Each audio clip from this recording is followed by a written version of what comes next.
Hello, and welcome to the first episode of season 5 of Cobra Kai. How excited we made it this far.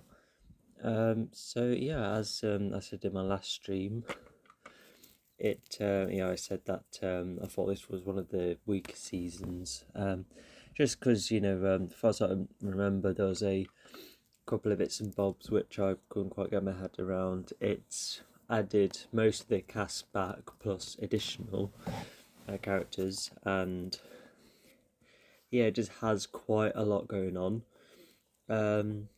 Although we'll just see how it plays out, because even if it does have a lot going on, it's very good with what it juggles with. But let's just see how it plays out.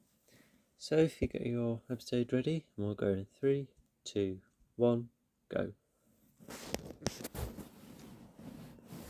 Yeah. However, what I will say that subjectively, it is one of my favourite seasons because of Terry. He's so cool. Oh, headphones. Do your thing. Thank you. Anyway, so this is pretty much establishing Terry's it's just his way of karate, just all about him. And we can assume that because unlike the previous episodes, it feels like a day or two has passed, because I think Terry has just been focusing on this dojo, which also could be this is the old dojo in the 80s, but just completely modernised, isn't it? Oh, the dojo has the proper name as well.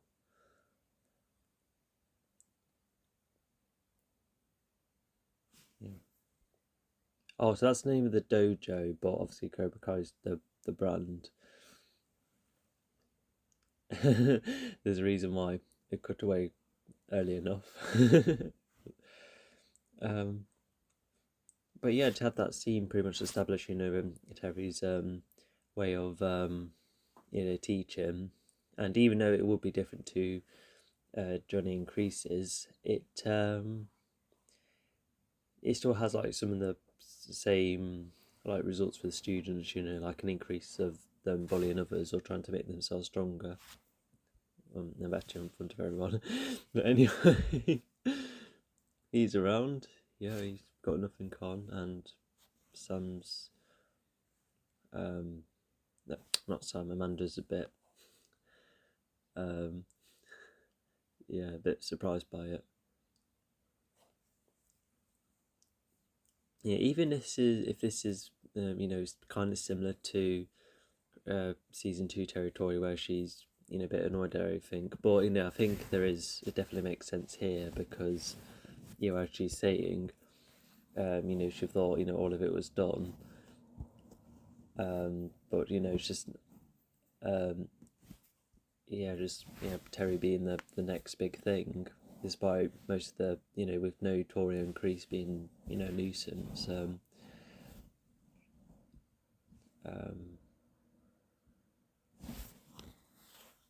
It's just because it's just one of those cases where it's just very looping and very ongoing, and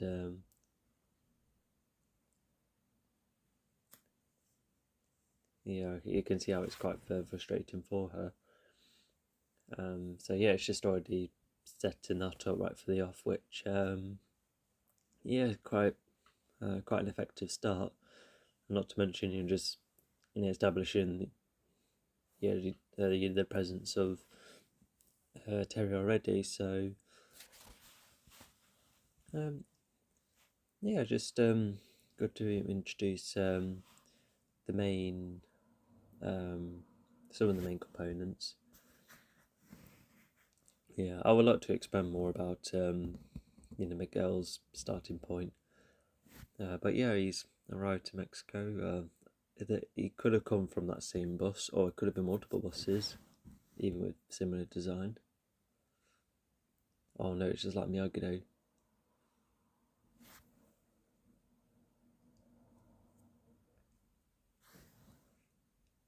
I think something else interesting is that I think in season 1 he'd be probably far more timid. He probably would start running away, but thanks to karate, he's a tad more confident. Although you see how he's not quite there yet. Maybe season 6 will show him to be like extra tough or something. I guess we'll wait and see. Anyway, he seems to have a location. He's probably done some research to, well, probably where he was born from, where his dad could have been. Carmen could have had photos or documents. So, because if Miguel arrived at the apartment far earlier than Johnny and, Carmen coming in, he's probably had enough time to look for everything, gather everything, and then make his destination. That's something we can assume, even if I don't remember the details. But anyway, it looks like this quest is coming out of cost already. And despite some confidence, I think he just doesn't want him to cause any trouble because it's he's on his own at the moment. But he's pretty much robbed. Oh, okay. He's so he's slightly generous. That's a new spin. Anyway, so it looks like they're probably a couple of days after season 4. And it's probably, I don't know, it partially feels like the following day, but how did Terry set up all of that so quickly? He might have hired a load of builders and that, I suppose. I managed to buy FBI clothing. It kind of works later on, which creates a question of how it works. Well, we'll see that later on. But despite Donnie wanted to make the effort with Robbie by going out and about, but he's now admitting that this journey has more of a purpose, and he could have said earlier on, but I think he wanted to make sure that there was no point of a point of no return. So they're already on this road trip. Let's go and find Miguel. That's pretty much his intention. Anyway, so Daniel is kind of sticking to his promise, and the dojo's down, and there were a couple of close-ups of Samantha, after her losses, cost this dojo.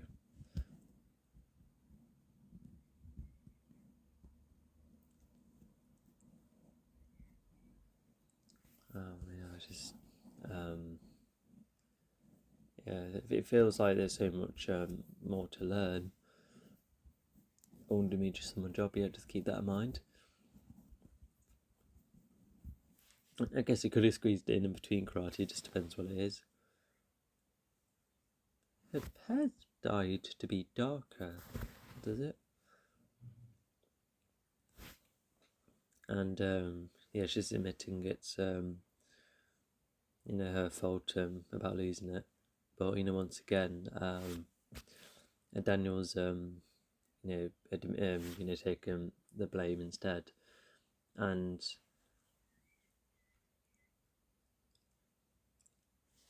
he's, instead of creating building up a dojo to go against another dojo, he's making it more of a adult problem, which will keep kids out of the way, which is sensible. Also a fresher first move for the show.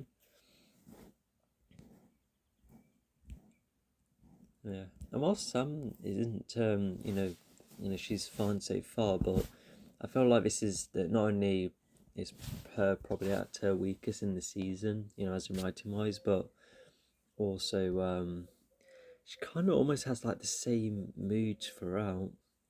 But once again we'll get to it. So it looks like Miguel's used what he's got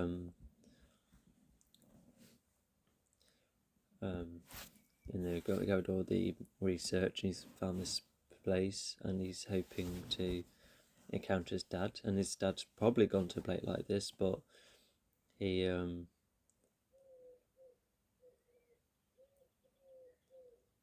but yeah, so you find out it's his dad's not here, and he's trying to establish some information, and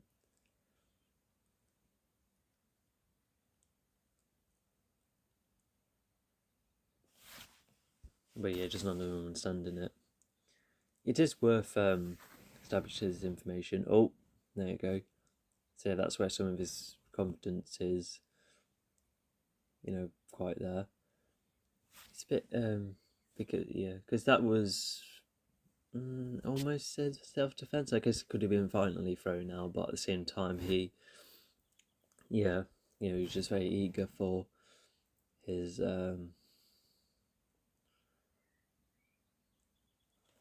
just very eager for answers, and he's showing that he's not going to be budged easily.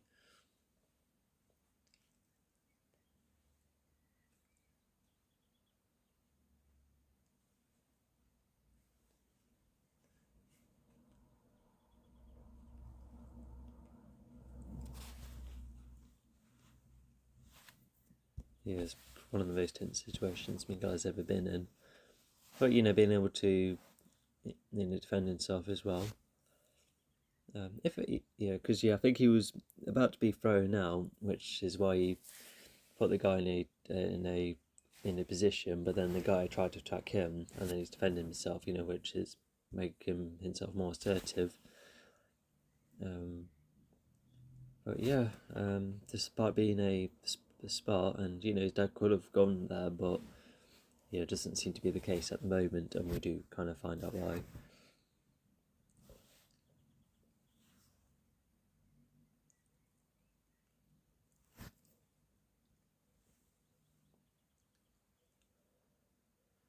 Okay, they know the name as well of the dad. Okay.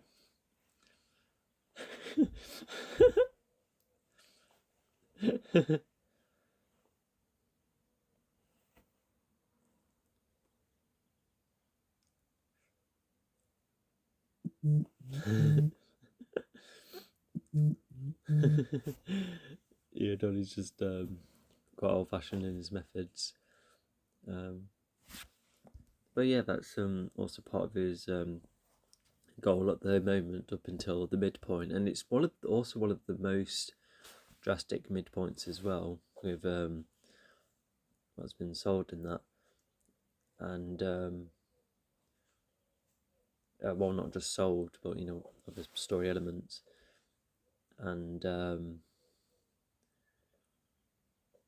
but yeah, and yeah, it looks like Jodie does have this goal of hoping for Robbie and Miguel to get on, and Chosen's being shown, who they're up against.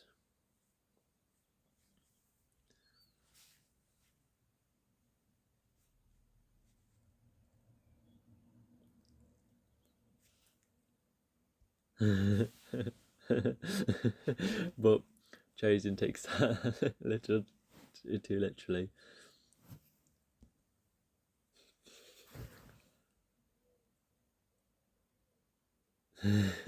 Quite a lot of actions, and because Chosen's just quite extreme. Because if most of his life has been made up of karate, especially a bit more of a forefront side of Miyagi-Do, it does lead to some some extreme conclusions, such as weapon time if we're going to do this. But obviously Daniel's saying we're going to solve this properly. This is where she was watching a YouTube video. Once again, the footage is using the film clips, which it's fine. Especially productions are in schedule, but I think just seeing other angles would have been just a bit more varied. But anyway, as I said in the previous stream, she's trying to think how she would have. Oh, we do get a different perspective there. Okay, that's because the different angle of her kick. yeah, without the slow motion, that's okay. All right, I'll give them that. I'll kind of take it back. Yeah, there was no surface, hence why. But also, not want anyone to know. Um, yeah, like the letter reveals, his intention, but obviously not where he is.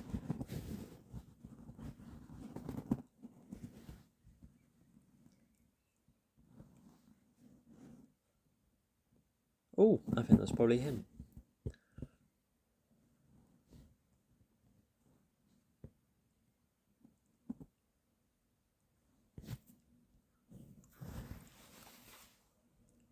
Yeah, I thought it was yes, because I thought Sam was a bit stuck up at a point where she does make it more about herself, but what she's referring to is Miguel just being so focused on his plan where he's not acknowledging anybody else. To leave Sam as well, that's not the best decision for Miguel to make, but if he wanted to do act on this goal of his, then yeah, you needed a head start without anyone seeing him. But at the same time, if for Sam to be like, oh, what about me? I can. It's just seeing both sides. Yeah, Johnny is quite a car person. I'm surprised he didn't, about the, think that's where the tool was. But I suppose it's more of an updated car, I suppose. That's something else that people pointed out, is that Johnny's a bit more, a bit more done with the season, as you'll see later on. It does have, some of his more dumber moments and lines, but he's still intact, and if he's still outdated in various things, then fair enough.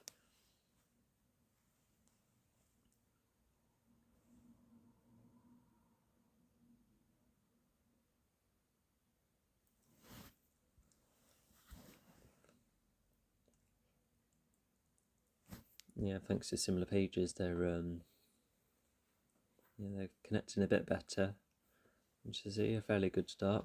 And Robbie's somewhat accepting the plan. Also, yeah, what happened to the car? Is it just braking hard or the steering? And Sam's told Carmen, yep, smart move.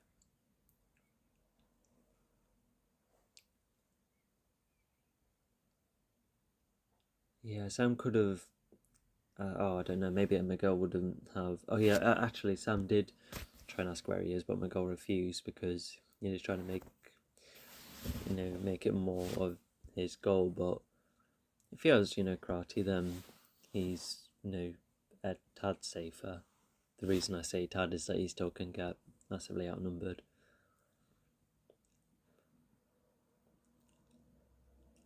Wait, hang on. Is this the corner of the old dojo? Oh, he's fighting with his students. Quite not even Kreese does that. But also, Chosen recognises the kind of karate style he's performing. And because when, as we've seen, Terry,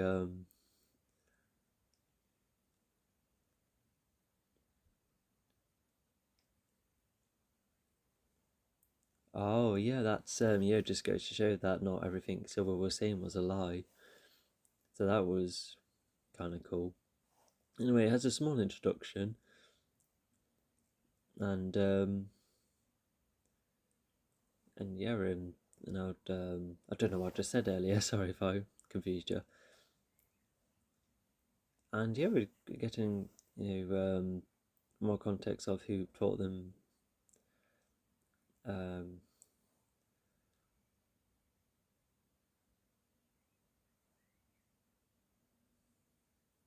it's what Porsche inspired Cobra Kai after all.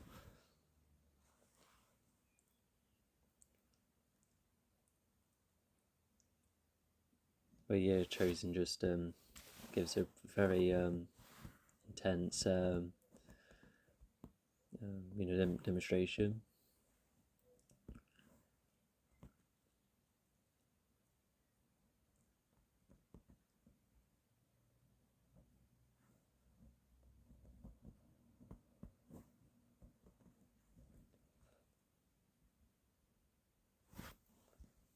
Yeah, even if Chosen's listened to Daniel's intentions, he's still being like, you must, be careful, because he was partially right about teaching Daniel, the moves, which saved him from Kreese.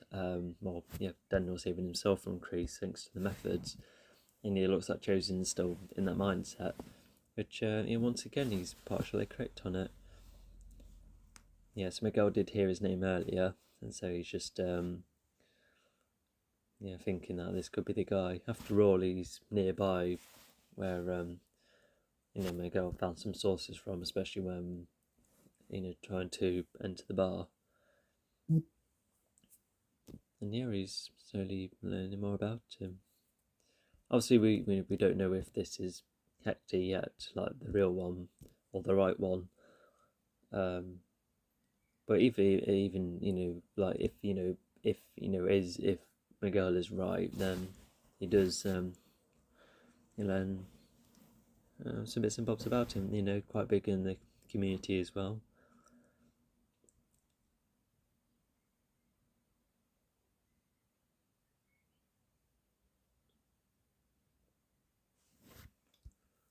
Yeah. Also, yeah, Miguel must have.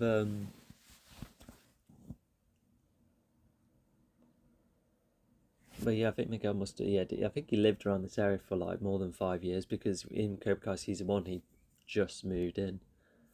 So I wonder how much. I think just coming back to where he used to be from, would have been. It could have been kind of nostalgic for him, and then maybe he did kind of get that with walking around the market and that, but yeah, not the most emphasised. But of course, yeah, Miguel has other interest and focus.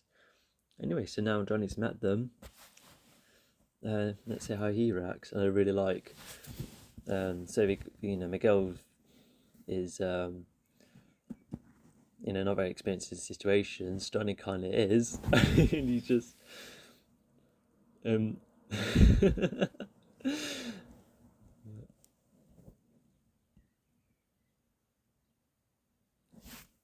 So the guy is partially true, which a bit like Silver, I suppose. True at times. Even despite the scheme. And I really like that line as well. It's so obscure. Oh, that could have been quite dangerous. But anyway, Robbie's come to save him. Pretty good timing, but Robbie could have been watching closely instead of going off to buy something. So yeah, fair enough. The camera works a tad too close at times. Bit too many cuts than normal, but a tad shaky as well. But I could still follow through. It's the first time Johnny and Robbie have fought together, so that's nice. Oh, belly winded. I feel like the stereo is like a film one reference. So yeah, Johnny still has his location. You need to go for an obstacle, and him and Robbie sort of sold it together. Yeah, I don't think the parents saw who the son was interacting with. Maybe he did, but I feel like Miguel's a tad too close. Also, the parents should have been keeping an eye on the kid.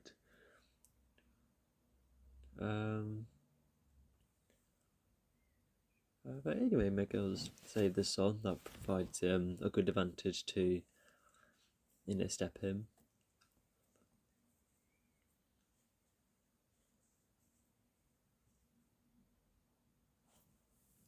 Yeah, it's something that his karate helped with as well.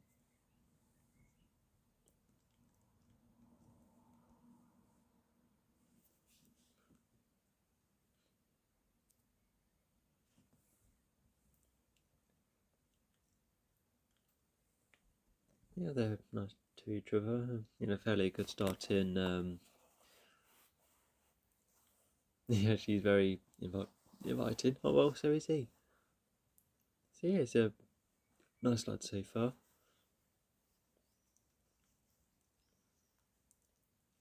Oh yeah, that's the name. So yeah, at least Miguel finding him will help. You know, answer a lot of his questions.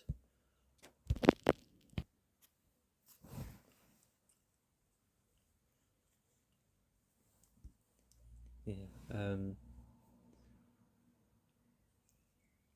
Yeah. So he's just trying to search his memory because yeah, I don't think he saw Miguel very much, but it looks like other things have come along at a point where he hardly remembers Miguel. Especially if it's been quite a few years, and maybe he's hardly seen Miguel, and then Carmen tried to move away, the same country, and then decided to move into the valley, and that could have been the case. And yeah, when Miguel wasn't ready to reveal the information yet, which or the potential of the half of and something, but yeah, I think it's not always wise to just drop it immediately because that could be quite suspicious. But it might be a bit, a bit of a shock later on, but at least it probably bonded a bit more.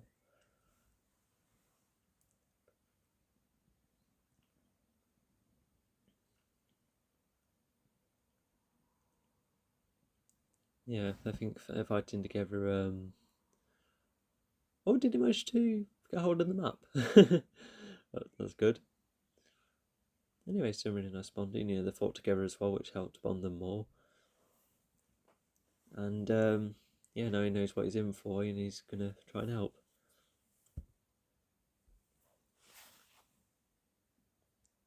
Yeah, just make sure it's properly closed. Oh no, night is passing. Yeah, are those crystal sweets? Oh, sweets. Oh, they're not nice.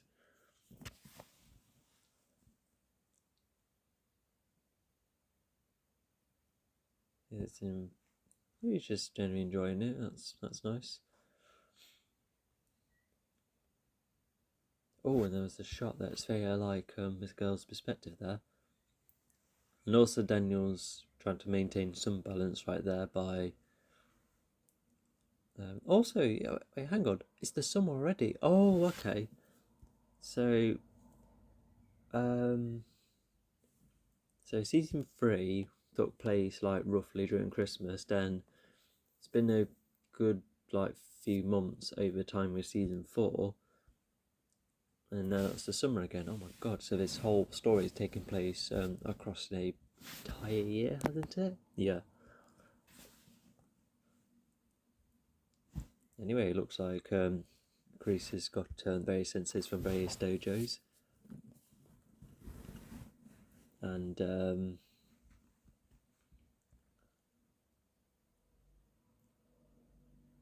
yeah, he's in. So it looks like him and Daniel have a bit of a plan, but of course, Greece Terry has no idea who Chosen is. So well, at this point anyway. So yeah, it's a fairly good start, and we know that Daniel's trying to expose him because it's all on the telly the facade he puts on. Um, so yeah, it's just definitely a wise thing because I think Daniel's like aware that he won't be. Maybe he does have doubts that he'll be able to beat Silver, but obviously we'll see how that comes into play in the finale. Anyway, this is a rather good start. So yeah, it's probably one of the biggest time skips, but it is going into more important territory. Miguel's finally come across his dad after a lot of traveling. He's travelled very far. Hence the title of the episode. And yeah, Terry's he's getting on well with his new dojo. The adverts are there, and yeah, it's just playing on the premise of what if Terry's like the forefront of, karate, especially when he's about to spread all over, and whatever he does have a dojo to himself. And so overall it looked pretty interesting, not only because of the look and how expensive everything looks, but yeah, it has a bar and it has some the same gym equipment, and it looks like there's a lot of recorded technology to help with their progress. So yeah, that was just it's rather cool. And then we see that unlike Crease, Terry seems to fight with his students, which would help with some sparring techniques, I suppose. But as we can see, he does seem to be there's no difference between Terry and Crease. Like Terry, it seems to be willing to be physical with students, because I don't think he was that physical with Daniel nor Barnes in the third film. But I think he does seem to be that way, because Crease. No, hang on, Crease. You got physical with Johnny. Trying to strangle him in the car park, but yeah, he's not been like that. Afterwards. Probably one reason is because it's an action he's seems to regret, and so it's almost like it's flipped, because Terry was all about the mind games, and even if he still is, now he's a bit more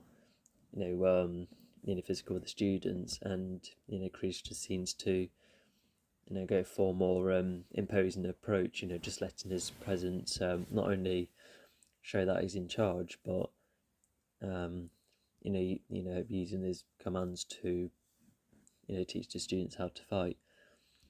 And I think it will be a good time to address them. So with Miguel finally arriving to Mexico, does that part of the story last like across up until the midnight, for instance? No. So this little thing is only there for 2 episodes, and it's definitely relevant to Miguel, finding this place. It's definitely a goal of him, his that he wanted to achieve. It's all, when he also sees Robbie coming along, that's the first step into them two trying to get on, and also for Johnny to make some own up to some of his mistakes as well. And plus, it's exploring Mexico as well, in the Miyagi-verse, so that is something as well. So that's what it does for the story in the grand scheme of things. But I feel like this subplot, there's a lot that doesn't come back. Like I remember when some people thought that the dad was going to be relevant again, or just something else more specific that follows them to Mexico. But like I said, other than some of these first 3 elements, which are still good, but like I said, these specific things, like the dad's just never going back in the season again, which I don't know how would that work. I'm not sure, because I don't know. It just feels like it's. Oh my god, I'm just just really puzzled. Just don't know what to think, because like I said, it does help with some things later on, but at the same time, because in season 3, Daniel does go to to Japan, but at least that was a B plot that occurred during the middle of the story, which is often a sensible idea, and it's also something that steers around back to the the main story, especially with what Daniel learns, and what he achieves as well, get him the card business up and running again.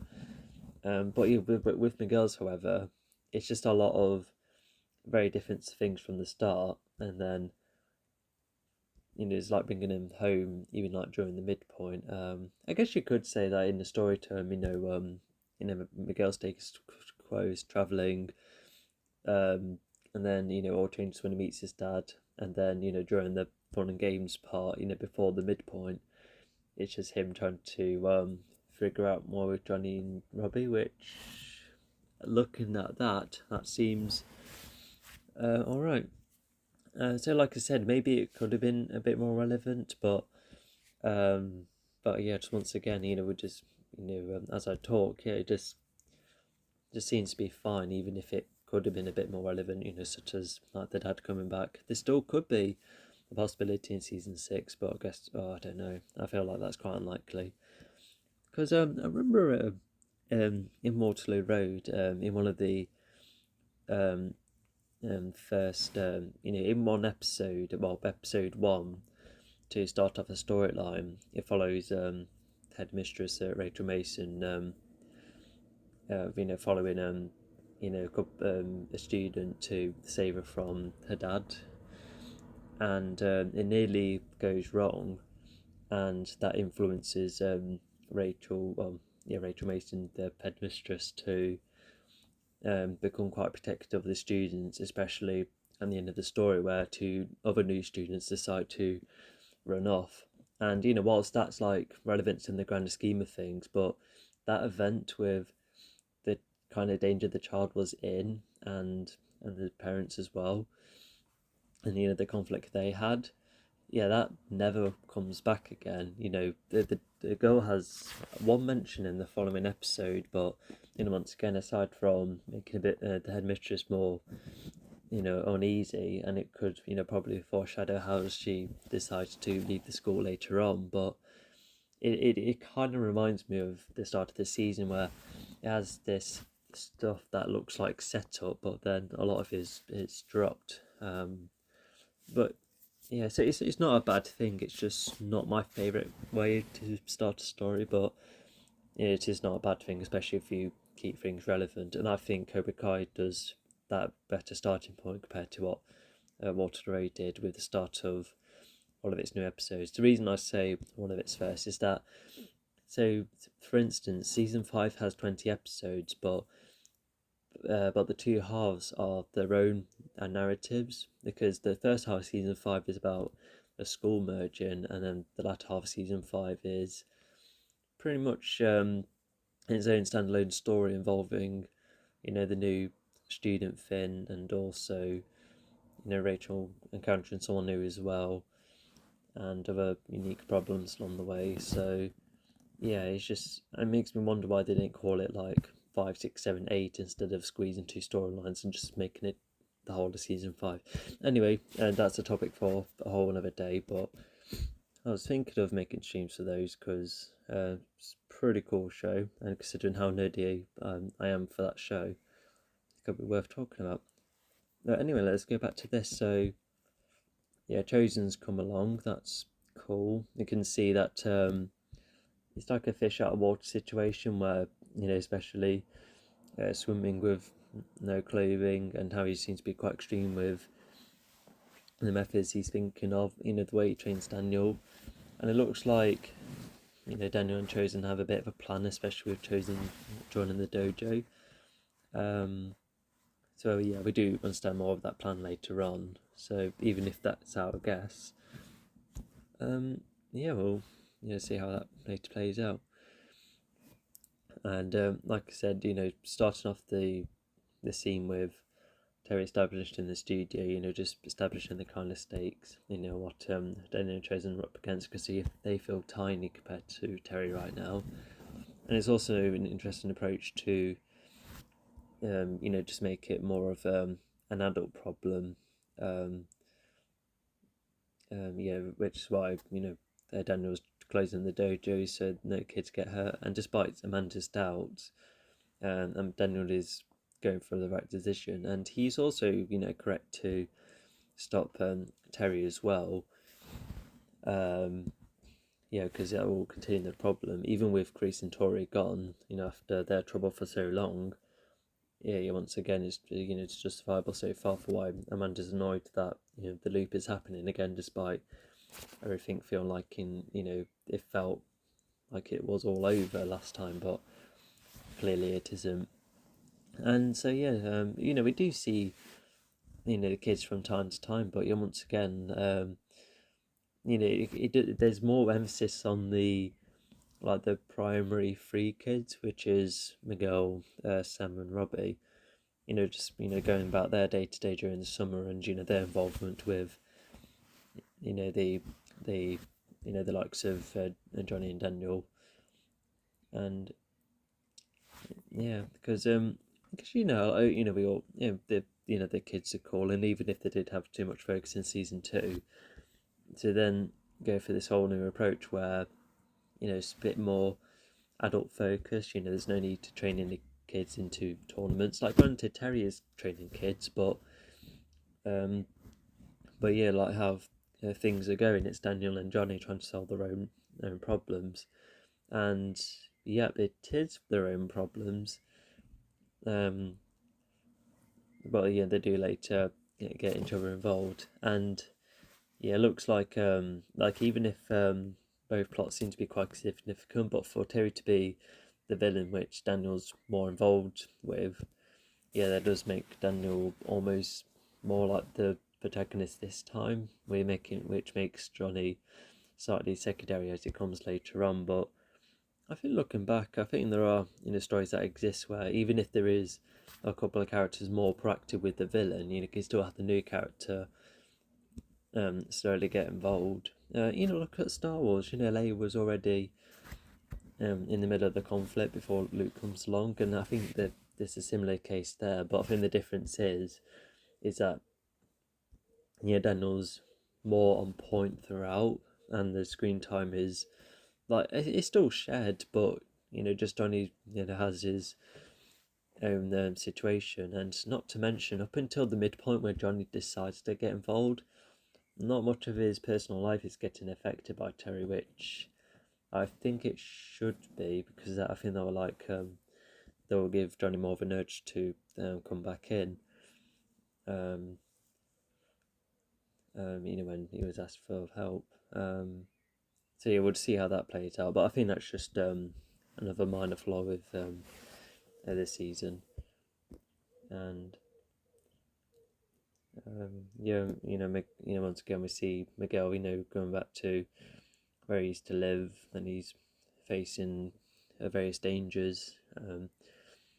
And despite having to use karate from time to time, he's still trying to be sensible and tough at the same time, which is a really tricky time for him. But it looks like he has found his dad, especially with the surname and the familiar locations.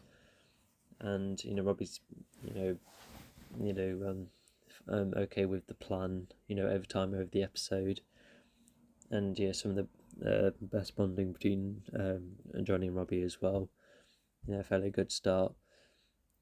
And then we have Sam and the mum being concerned for Miguel, and as mentioned, I'm a bit split with Sam making a situation about herself, or making it about her. It's a bit of a odd thing, but I can see where it's going for, because Miguel is probably more in the wrong for just leaving out of nowhere, compared to Sam just once again just making a situation and just trying with her to talk about herself. We'll see later on in the edges, because it's not like the story is doing one thing whilst totally unaware for what it's presenting. It's just more of a clash where you can see where what's being done with her, but sometimes just comes across as off, which we've had tints of before, and I think there's going to be more of that throughout the season. So we'll just wait to see what happens. But with Jason intertwined with Silver, we'll see how that goes. And there's some fallback from the tournament as well. It's just a tournament, nothing. Granted, it has shut down this dojos. Looks like Johnny's, obviously Johnny has his own problems, but Miguel shuts down the dojo does act on, their own little promise. But even if the dojo's down, it doesn't mean Daniel's going to stop, and either is Johnny later on. So good for them. I think that's all I can say. I think it's just a fairly good start. Structurally, probably one of the better episodes of season 5. There's only a couple of things to spot in, and not to mention some of the ways they started off things, like Miguel's significance with his subplot, and then he'll get to more focus. But even then, it's yeah, that it's relatively in a healthy place. Anyway, I'll see you next time. Hello. So here's the commentary for Cobra Kai season 5, episode 2. So once again a bit tight on schedule. So if you get your episode ready, 3, 2, 1, go.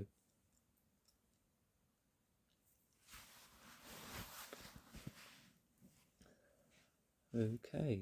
So what do we? I do remember what happens between Chosen and Terry. That's definitely what I remember. Not to mention, I think this is where Miguel comes back home as well, or at least found by Johnny. And this is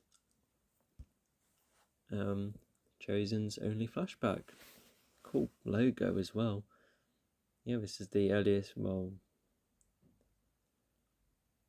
yeah, just seeing what training students was like in the past. You know,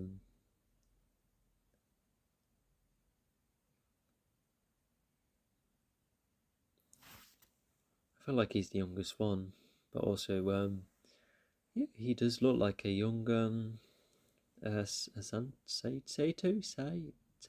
What was his name? The uncle.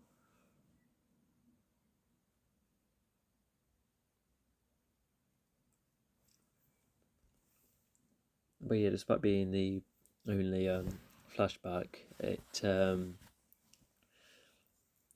showcases, you know, how Chosen ends up, how he beat him, how he was, because the uncle has been strict on him at a point where Chosen seemed to had that need to be constantly menacing, you know, to make up for situations like this where he's been constantly belittled. And but yeah, it's just learning more about him, and I wonder how it pays off, unless it's just there to give him more depth, and I guess just seeing how far he's come as well.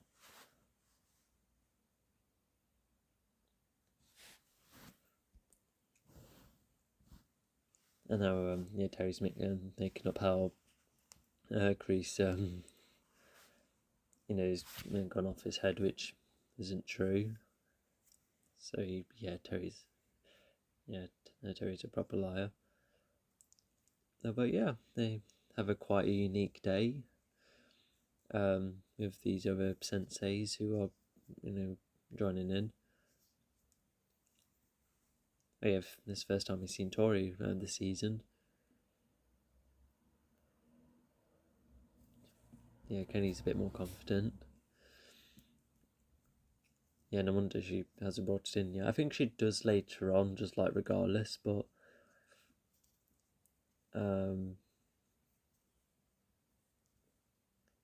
but yeah, but from the last season, she's just unsure about, you know, how she earned it.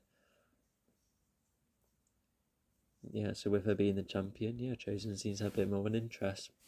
Not to mention, it'll get more attention from Terry as well. Johnny shopping again. Yeah, shopping for resources every now and again. And yeah, Robbie's using more modern methods to help Miguel and that.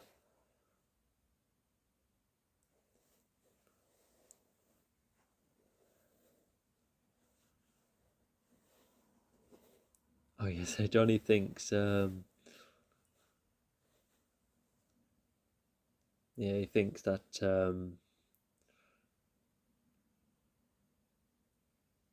he thinks he wants the van, but yeah, if I think Robbie's going to I think Robbie didn't really. Did Robbie try to understand?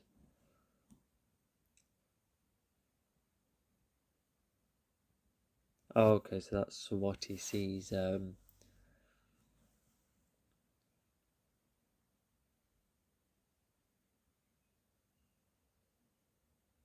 looks like Robbie didn't understand what the guy was saying as well. Well, they lost their transport. Yeah, I don't think we do see that car again anyway. Do we? Not sure. Anyway, yeah, Miguel looks like he's stayed overnight, and he looks like he's had spare clothes in his bag. He did carry a massive rucksack. And yeah, similar to Carmen, he Hector seems to like his food as well, so something in common. And Miguel seems to know how to cook as well, which probably gets involved with Carmen's cooking as well. So that's something else to learn about him. It looks like Miguel's about to explain everything, but just got a bit distracted. And I think it kind of foreshadows about how Hector has his new life, and he doesn't want anything from his past coming back, even if he doesn't know that Miguel's part of that past.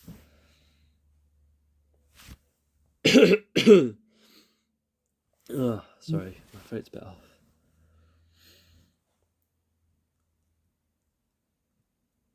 And this could be him explaining Carmen.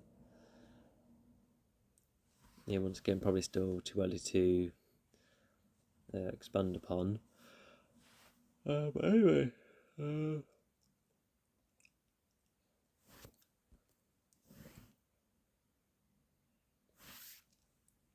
okay, so he's just trying to provide more of a holiday experience for him, which is quite a move, just quite interesting, But I suppose it gives Miguel more of an opportunity to learn more about him.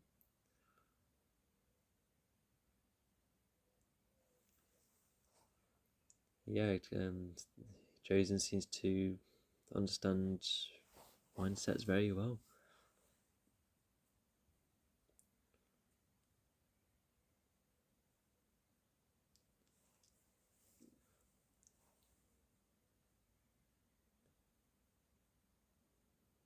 Very important to him. And then he's talking about post the second film, after the second film, as we saw in season 3, where he's redeemed himself.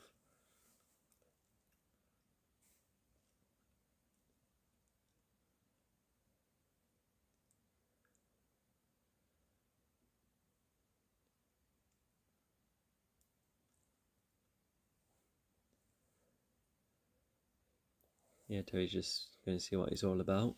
And you kind of see the other senseis trying to help the other students, kind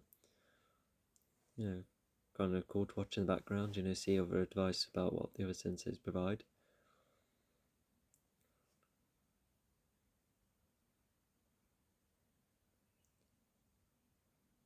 There you go, that's much better. And then Josen's about to do, so he's about to show a style of karate that Terry's familiar of. There you go, he's caught his interest. That'll make Terry focus no more.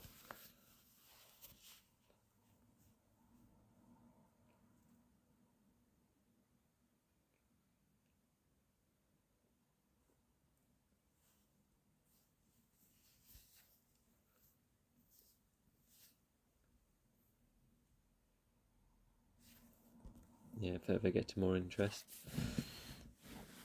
And not to mention, I think Terry does seem to be quite knowledgeable about travelling, because he becomes familiar with Scotland as well, or something to do with it. So I think both him and Chris like to travel. Well, actually no, Chris lied about some of the travelling in season 2, so I guess another difference between the two. Oh yeah, they eventually win the car back, and they just use ways to get it back.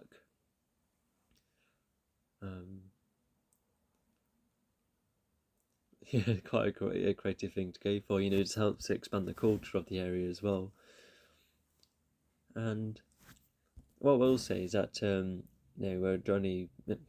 Robbie looks like well, actually no, it's genuine here, but with the last powerful pepper, that he fakes, especially with using some yogi to help him out. But I think at the same time, it saves him the trouble, helps him win. Shows how clever he is, to hide that last pepper. And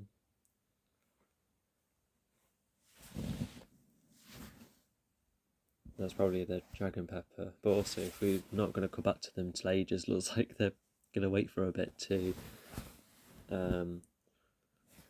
wait for that pepper. Oh, there you go, first time they dropped one over.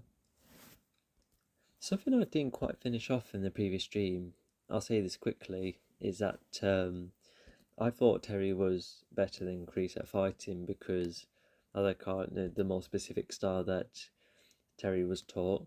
Considering he had his sensei and Kreese had the commander, but it turns out both were trained by the commander and both were trained by the same sensei who is also called Kim, because there's a lady called Kim who comes later on.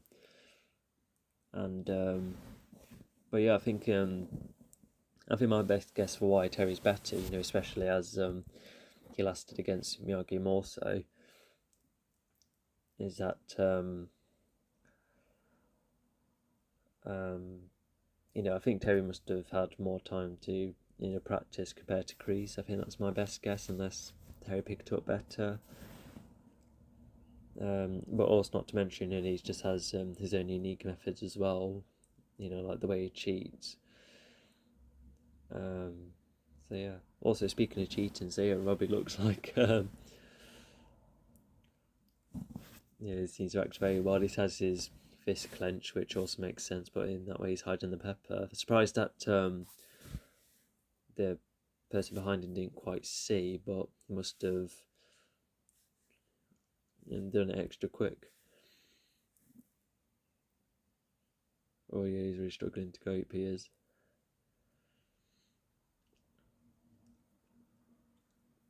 And Johnny's like, oh my god, did he... Oh, nasty.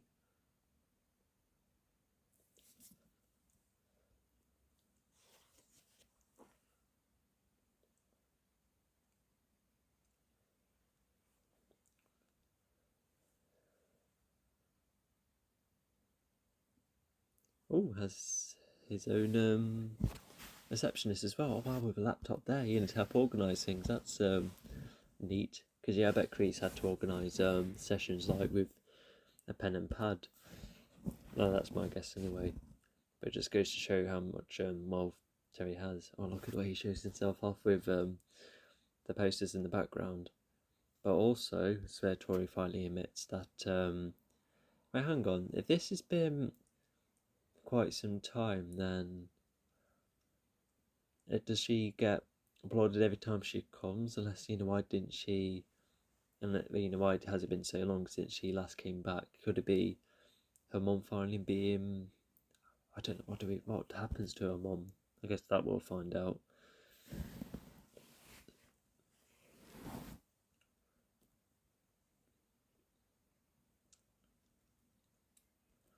So yeah, Terry's trying to spin ahead by saying, well, yeah, I admit, that happened, but we've sold a narrative that only you don't believe in, because even if Tori did well to win, if these little twists causes doubts, and once again he paid the person, and what happens here also goes to his lies catch up to him basically. And and he's trying to justify cheating. He sees it as helpful ways, but even that, if that happens, if even it's handed you in real life, the tournament, it's it's black and white in the tournament, but in real life it's quite grey, and I think that's what Tony's trying to explain here, and even give him Tori a choice, probably aware that Tori's not going to make that choice, and she's just looks like she's going to go along with it. And not to mention, she keeps seeing Kreese over time, which means she's, more on Kreese's side than Terry's. Yeah, looks like she doesn't really like how Terry's running things.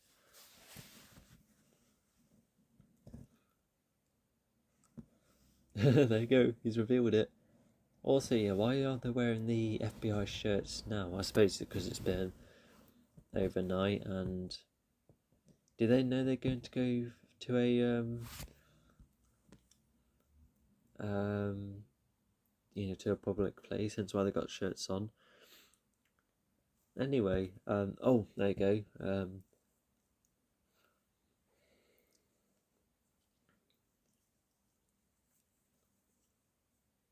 Yeah, I guess them two have their shirts on because so they can attract more attention to them to find more clues, especially as Johnny was kind of considering asking people about, but they don't look like FBI person people.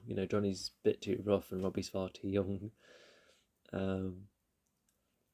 Anyway, so Miguel stated the place earlier, or probably heard Hector mention it through the phone, and not to mention, Miguel so far seems to like the dad, but Carmen's warnings eventually, come true at the point where Miguel no longer wants to stay around.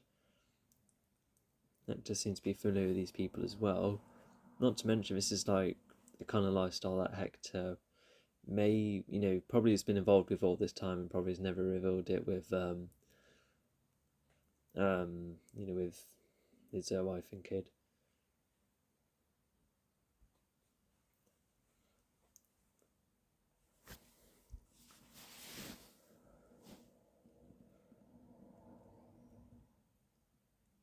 They go more about, he did, he's doing restaurant businesses now, especially as he said that he didn't, wasn't always like this, and now he's admitting that, he used to be in a rougher spots with how he used to earn money. I also mentioned, to see another martial arts as well, and we see how that kind of bounces off with when Johnny fights, one of the fighters in the back. Yeah, MAA fighting, is it called? I want to call it cage fighting, but no, it is more specific. And yeah, Daniel does yeah,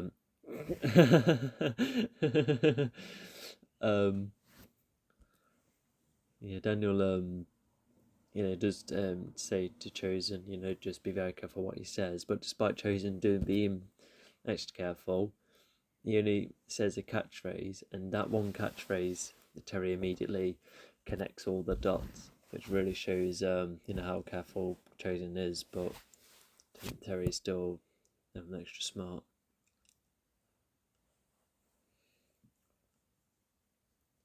And they're kind of making it a parallel between Chosen and Tori, not to mention it also goes back to the flashback where Chosen used to kind of cheat his way, which also makes him, more paralleled with Silver as well. And I think this is the same house we saw in season 4. No, it's more in the forest now. Looks like he sold his house. Fair enough. But yeah, it's probably moved his stuff. Perhaps bought more new things as well. Oh, a big house for a small person.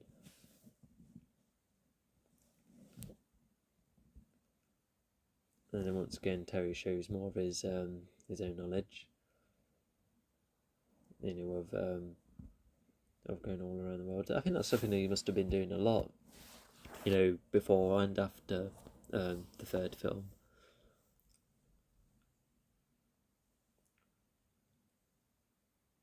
I personally would have made sure he's given me something I like because I'm not a fan of fish, but at least Chosen seems to be supposed to be happy with his meal.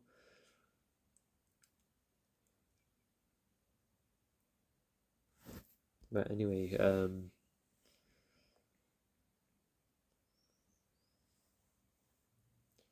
yeah, Chosen's trying to be the kind of, pretending to be the kind of person he's like, I'm not going to, fall for you that easily, and I definitely want to be impressed first. And yeah, it looks like Terry's paying loads because of, the sensei's really keen on the job. Even later on, when Terry tries to get the senseis to fight Chosen, Terry talks about doubling the pay, which further adding to other senses being motivated by money. But yeah, looks like his dad died of due to reasons that Chosen tried to avoid. And it looks like the uncle must have been impacted by that to the point where really wanted to make sure that Chosen doesn't become like his dad. Because Chosen nearly does. Nearly dies to Daniel, but Daniel spares him and is giving more of a chance to take a breather. Well, there you go. They caught the door. Trying to play it cool.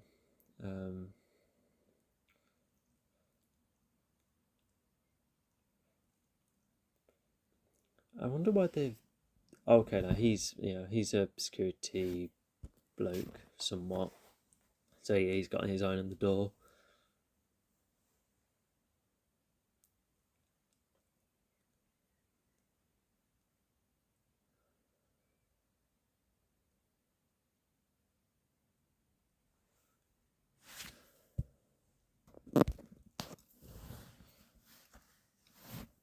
Alright, so because of this, the security guards warned him. Knows the guy well, probably was personally hired. I gotta see what's up.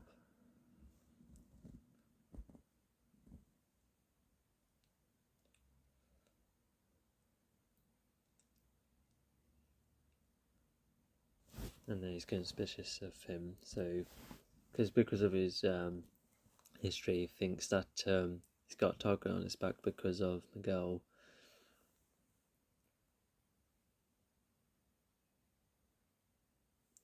Now he's seen a more fearsome side to his dad, which is making him regret. See what what Cameron's saying is true. Not to mention there is this minor contrivance and distraction that makes the dad Hector rather, not seeing Carmen not seeing Carmen's photo, like I said, because he got distracted. Yeah, right there. Although, search through the numbers, most of the images seem innocent enough. So yeah, he just thought he was getting a bit paranoid.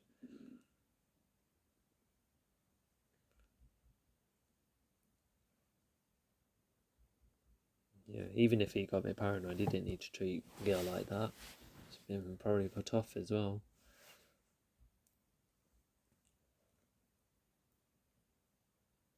He's probably had trouble with the FBI before, so yeah, that's why he's going to get going. Not to mention, just a whole different atmosphere will help them too. Yeah, just once again, what kind of shop sells FBI shirts? Because the FBI will never wear shirts like that.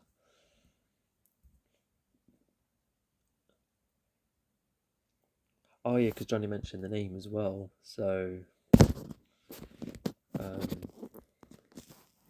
yeah, and he's involved with him as well.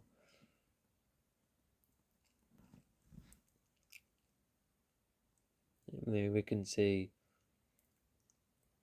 how the karate methods alternate. The way they block and hold themselves.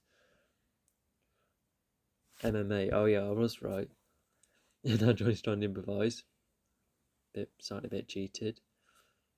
Although Johnny's going to help cheating back, which goes to show, I guess, some pros and cons of cheating during combat.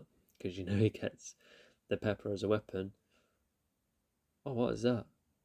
Oh, he's accidentally torn the shirt, which I think they probably could guess that the shirt wasn't genuine. It's probably like a cheap shirt, but even then, they're deep in this fight. Help from Robbie as well. That's cool. Yeah, giving Johnny more of an advantage. But yeah, it just goes to show about how Terry could be right at certain times that the cheating helps.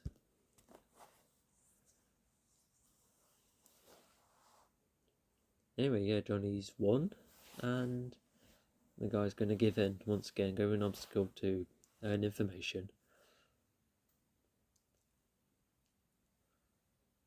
Yeah, so Terry's trying to convince Chosen more, for why Chosen should, be part of Terry's legacy. Even then, just, more cultural knowledge of Terry, he's bought these weapons, which he probably uses in his own time. And as you can see later, he knows how to use one, so he can guess that he's self-taught or been taught. Could have been something that him and Kreese used to do at some point. Because if you remember in the weapon demonstration, one of the weapons was a sword that Tori was using. So yeah, that's another cool point. And even if he's trying to play a part, what he's saying, he's partially true. Going for something bigger, and also Tori's explaining why just admitting that he's never had any children. Because he's already teaching him, he's already getting, he's already helping those kids. So yeah, he's just trying to justify that.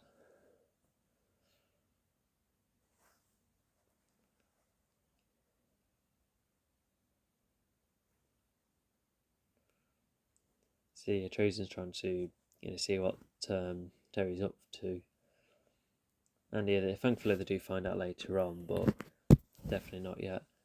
Although it looks like Chosen needs to take an extra step forward, accepting the job to get the information, as yep, Chosen says the quote, and that makes Terry go, oh, have I heard that before? Oh yeah, is this one of his restaurants? Hence why he's got the keys for it. Yeah, it is. Yeah, it looks like a smaller restaurant.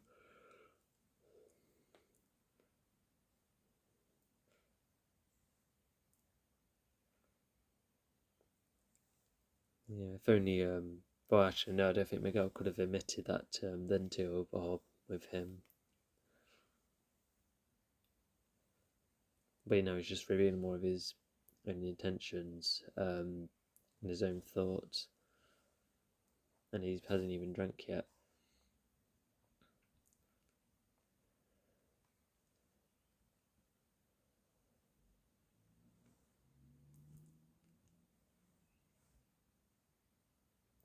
Chiquito. So if that's a boy in Spanish, Chiquitita is little girl in Spanish, like the ABBA song. Is that? It's just something like what I come across in what you're saying.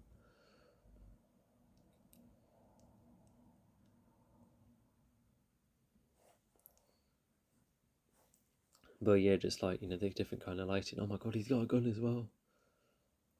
So yeah, Miguel's in a really tricky spot, and yeah, this does cause him to leave. I feel like something like this would have happened like in the midpoint of the story, and like I said about how Daniel's own detour in season 3 works as the middle part of the story, but yeah, I suppose it others in the grand scheme of things, it's just helping Miguel's development, showing that you can't find answers from this dad. Johnny can be the real dad for him. And it looks like he's revealing some of his own history as well. But yeah, despite a short amount of time, he seemed to know a lot about him.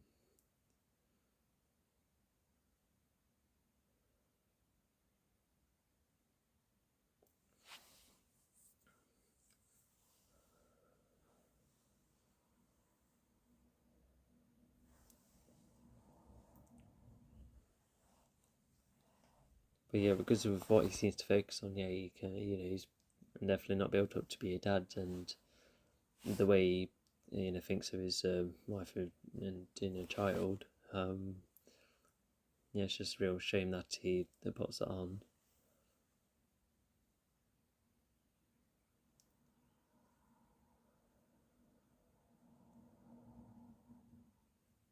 Yeah, and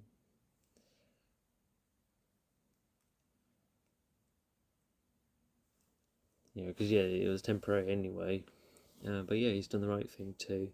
I don't think there was much more that they left for them to discuss really, other than just sharing true intentions, probably trying to teach Miguel something as well.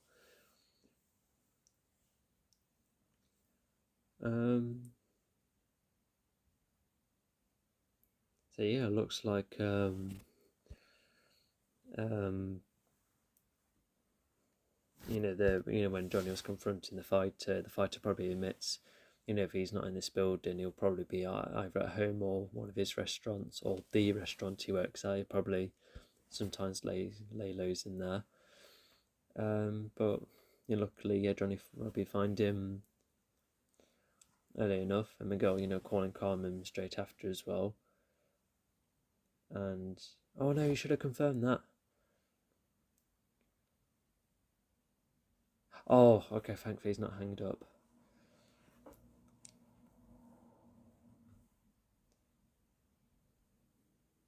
There you go, Johnny's found him, which is quite a relief.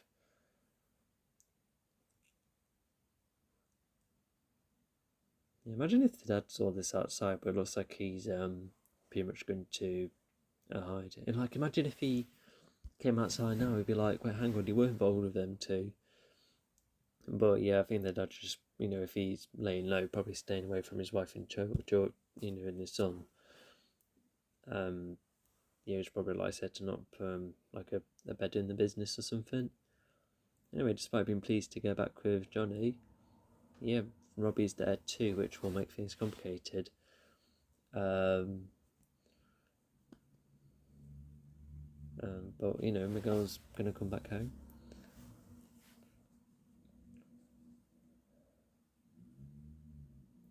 Fair enough. Yeah, Terry. I think you normally would get a session going because of the money, but he still has plenty, and he has something more important to take care of. He doesn't know how long it's going to be as well. Or even the logos in the background as well. Strike hard for like first no mercy. And Terry's told the plan to the others, so Chosen knows something is up. He's taking his shoes off as well. All of them have.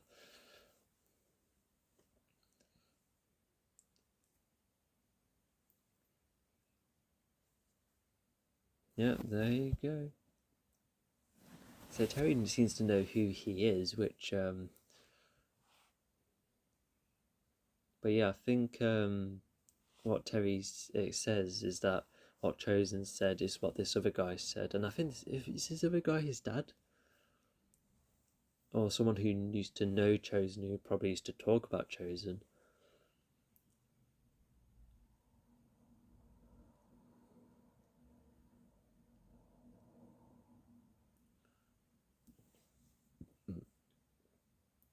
Funny enough, I was on my Scotland holiday, and so when Terry was talking about Scotland, there I was like, oh my god, this is almost associated with my holiday. Only lightly though.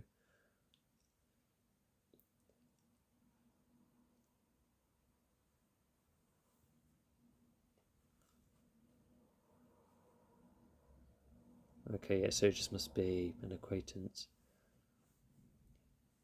Yeah, yeah, they're very much not on good terms. But all of them lose. Oh my god, no, he's paid triple. I thought it's double. Oh my gosh.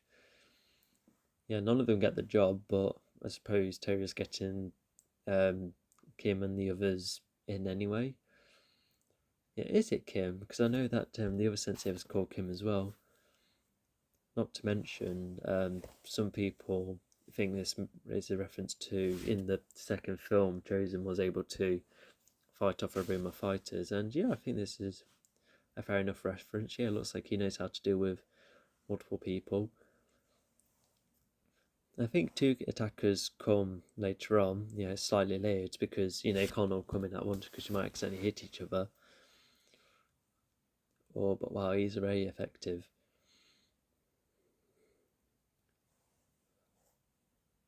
Oh yes, evoking the other person.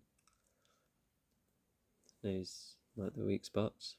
Probably he'll help him make more intimidating with Terry as well. Or if anything, Terry's quite impressed. Oh, he's gonna have another go.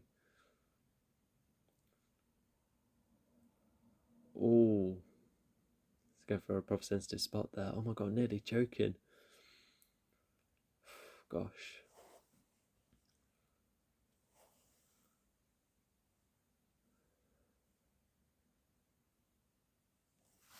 Yeah, Chosen is okay, so I think Terry could have guessed, if he knew who Chosen was, he probably knows about how he was involved with Daniel, but Terry definitely now knows about their connection. But despite Chosen's warnings, I don't think Terry's gonna budge because he's impressed by Chosen as opposed to be intimidated. Because other than Mr. Miyagi, I don't think he's ever lost a fight. And so yeah, like I said, just bad blood between one another. Yeah, wow. There's a lot of instances where Chosen does kind of remind me of Miyagi, almost like just a lot of similarities, with the spirituality they both have and how effective their fighting moves are, and how they, present the wisdom, talk about honor. Yeah, and I think it just goes to show how much Miyagi did help him after the second film. So yeah, I think this episode's theme is pretty much about the moral ground of cheating, because Johnny using the pepper and how Chosen used to train himself when he was younger, and Terry talking about the tournament, and not to mention what's like even if Tori's, I'm not sure she's already seeing Kreese now, unless she only decides to do so later when things get too far, but probably from intimidation alone, she decides to put the trophy up, just kind of keep her place, because I don't think she has anything else other than this championship that she half earned, I suppose. But yeah, and it completes that trophy set, which is rather nice. And it's away from the fighting grounds. Is it? It is, yeah, especially if it's just sticking to that red mat. Yeah, as I rewatched this episode. Yeah, so Terry's a bit more present here. He's first step into expansion. He's already negotiated with other dojos across the valley, and despite them losing, I think he is. He is still getting involved with the others, but he's definitely not doing that triple payment. Maybe he just told them all to go back to their dojos, but he'll still see them later because he definitely wants to still expand. And like I said, because not to mention, it's kind of tricky to have two smart characters, one being good, one being evil. Trying to be smart with finding out the plan and pretending to be someone else. And like I said, Chosen just go for just one word only for Terry to connect the dots.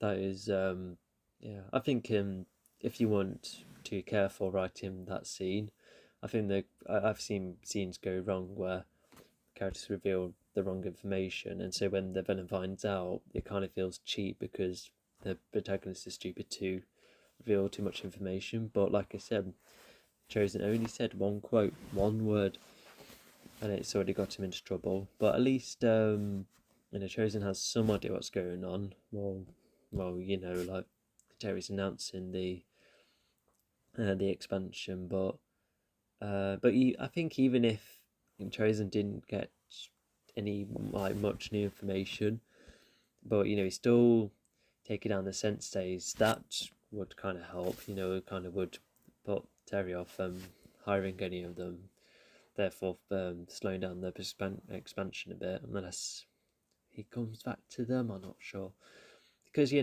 Terry definitely goes to one of the one of the established dojos. It could be one of them that Sensei's used to be part of. I'm not sure. But yeah, not to mention, for Cobra Kai to get involved with its dojos, so, that's also an interesting bit of world building, because we've hardly see these background dojos other than in the tournament, so to get them a bit more involved. Not to mention Kim and her senseis, traveling on the way around the country. It's just kind of just more world building, of karate across the world. And but yeah, so other than the whole expansion idea, Daniel and Chosen seem to have an impression that there seems to be more going on, and their instincts seem to be right, especially when they see Kreese later on. Terry going facilitating the brand on a global scale, which that will definitely be hard to stop then, let alone the kind of people Terry managed to get in contact with. And I think it kind of brings up the question of why he didn't do all of this before. But I think not only does winning the tournament, prove how worthy he is to get his dojo to promoted, especially with the money he's got and the number of students he has, and once again winning the tournament's a big deal. So yeah, I think he needs to make those steps first, but not to mention with the tournament being soon, it was just him and Kreese needed to focus on training the students for them to win. But now that tournament's done, Terry has all that freedom to do all of these things, and I think he would have still done with Kreese still being about. So yeah, if only if Kreese saw his achievements. It's a real shame. And we also see Miguel's dad, still being nice, but then he's been putting a facade up all this time, which kind of makes him a bit similar to Terry in some capacity. Like, imagine if Miguel talks to Terry, and Miguel taunts at Terry for putting up a facade. I think that could have been a really interesting moment, but I think that would have added too much fluff to the story, you could say, because you have to be quite selective for hold that thought.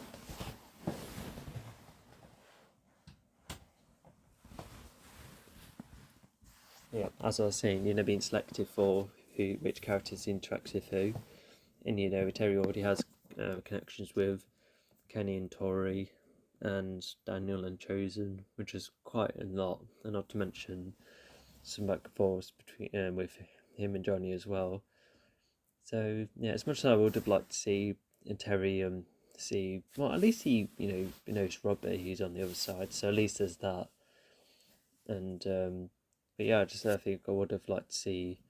Oh, at the same time, Kreese has hardly encountered Samantha, so like I said, I think you can't have everyone communicate with everyone sometimes.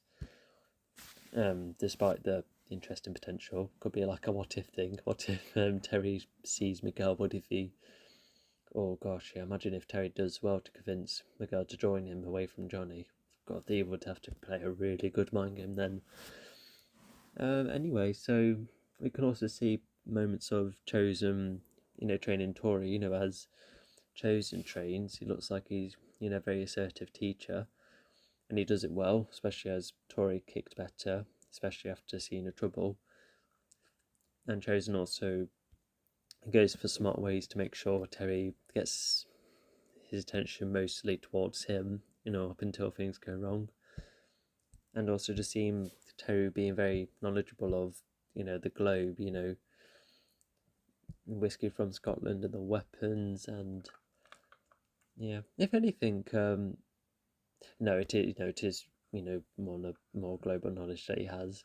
So it's a bit of an explorer, especially with the idea of making Cobra Kai global. I think he will know how to do that well, especially with how much cultural knowledge he has.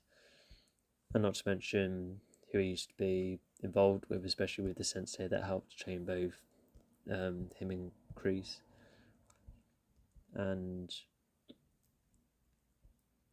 Carmen at the moment is just waiting for Miguel, and looks like she's not moving until Miguel is safe, especially with just being on the phone, which is definitely a reasonable action to do, but at least Miguel's safe now. And once again, for Karate to Fight MMA, that's really interesting to see.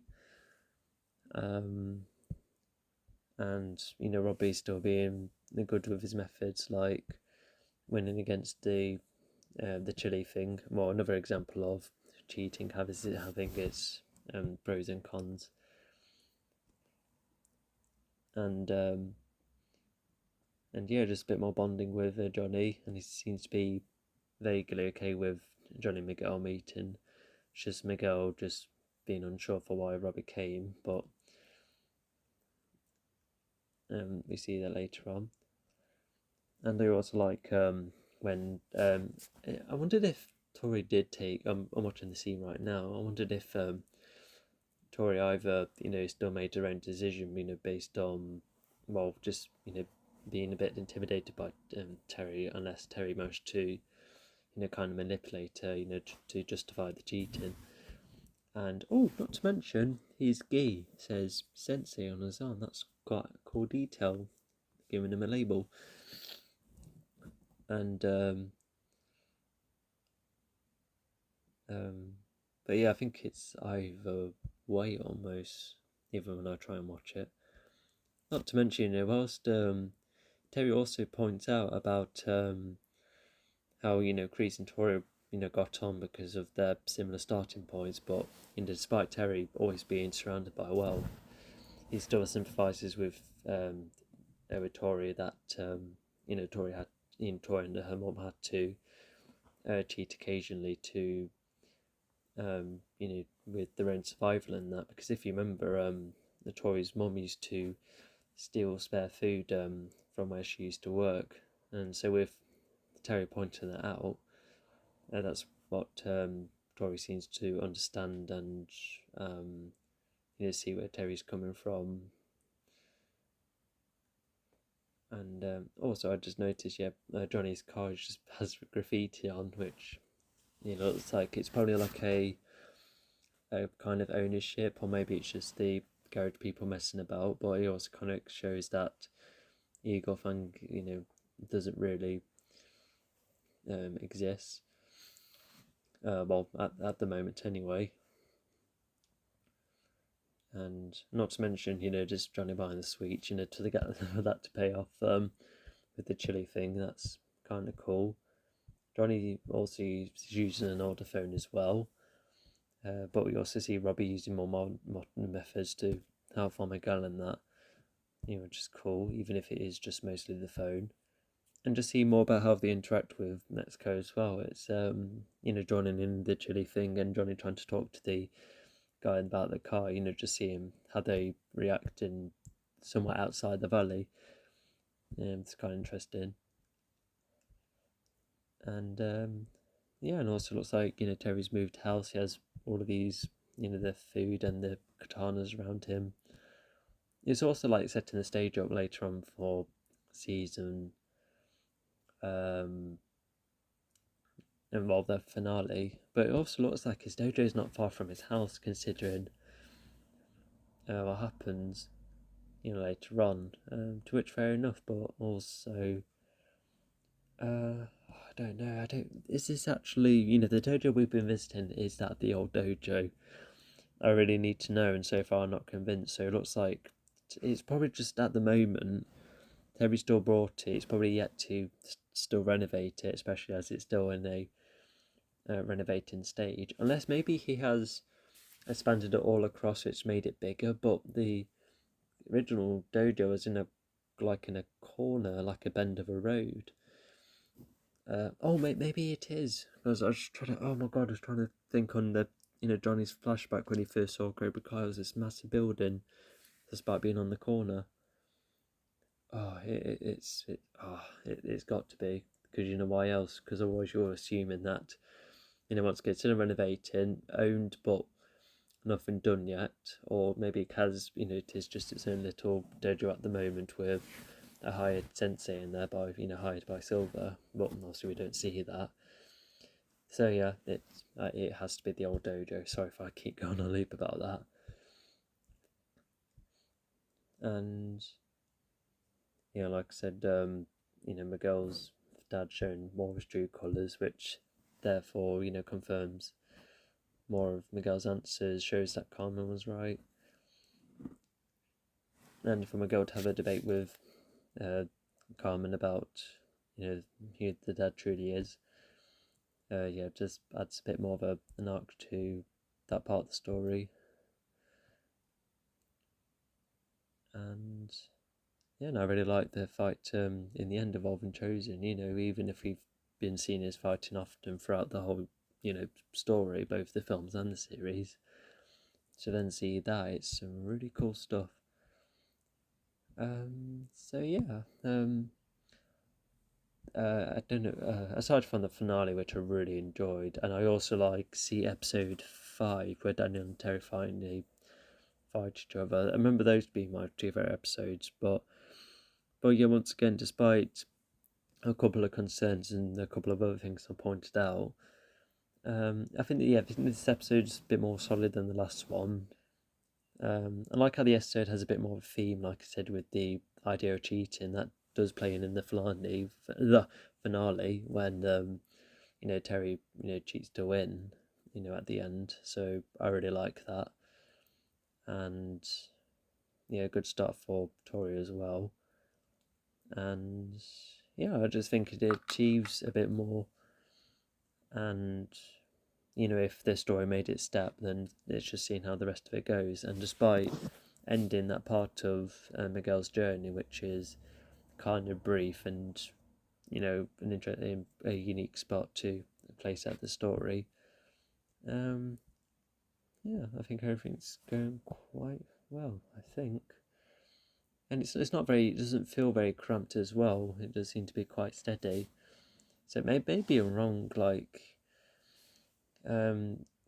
don't know, because like I said, because Eli and Dimitri, they do have their own roles, but they don't have arcs. They're just a bit more of a step back. But even then, it's still maintained Devon and Stingray, and and Barnes comes back and Chosen's around. It's still quite stuffed full of characters, but maybe I'm wrong about it being overstuffed. But I suppose we'll just have to wait to see how it goes. I'm just quite impressed so far.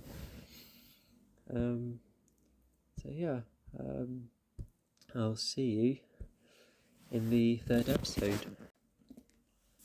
Hello and welcome to Cobra Kai Season 5 Episode 3. So not gonna lie, unlike the other recordings, this has been the longest time I haven't done recording, so I don't remember too much. If anything, I remember when Terry found out about Chosen's intention and Miguel's was found. Just a very good, interesting first part of the story. I was going to turn the window off there, so actually no. Close the window is what I meant. Long, anyway. It's just interesting to point out about how the first 2 episodes is its own little story, but obviously the grand scheme of things is still going on. Anyway, so if you have the episode ready, we'll go in 3, 2, 1, go. Because I remember the title of the episode, and I remember the plot of this episode. Well, regarding Daniel's side of things, anyway, and Silver. Still have my subtitles. Sorry. Looks like they've all been golfing. Chosen's looks like he's good at it, perhaps. Yeah. It must be the karate stuff. Oh.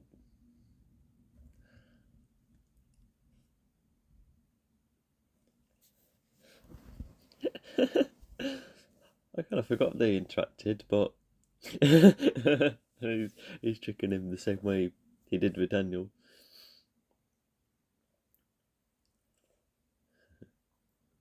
Oh. He's here.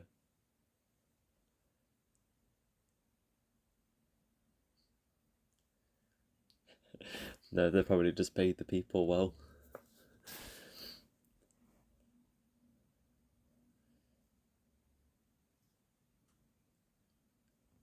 Oh, okay, yeah, he's referring to Chosen. Yeah, I mean, I could it was probably just them two using Chosen's fake name as well. Oh, and that's partially true. Yeah, Terry has a lot of connections. Not to mention, yeah, he's because you normally villains actively try and you know try their best to stop the heroes, but in rare cases like these, he's telling them to stop before things get worse. Oh, and that kind of gets true later on. And there you go, Tosh just said the title of the episode, roll credits, and it's the trailer line. Yeah, Chosen Special is pretty much saying, um, yeah, don't mess with me. And Chosen's like, yeah, but don't mess with me either because I'm probably, um, yeah, like I think Chosen sees himself as, probably would be able to win against Silver.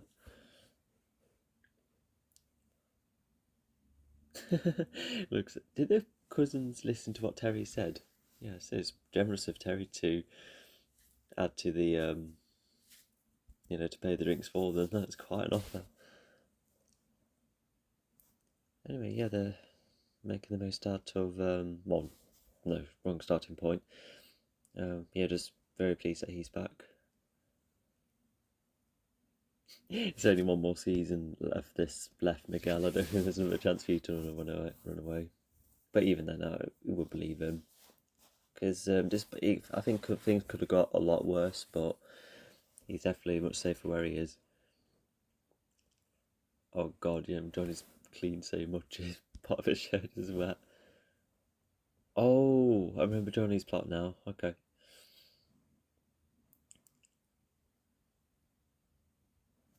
Yeah, so Miguel looks like he's a good cook.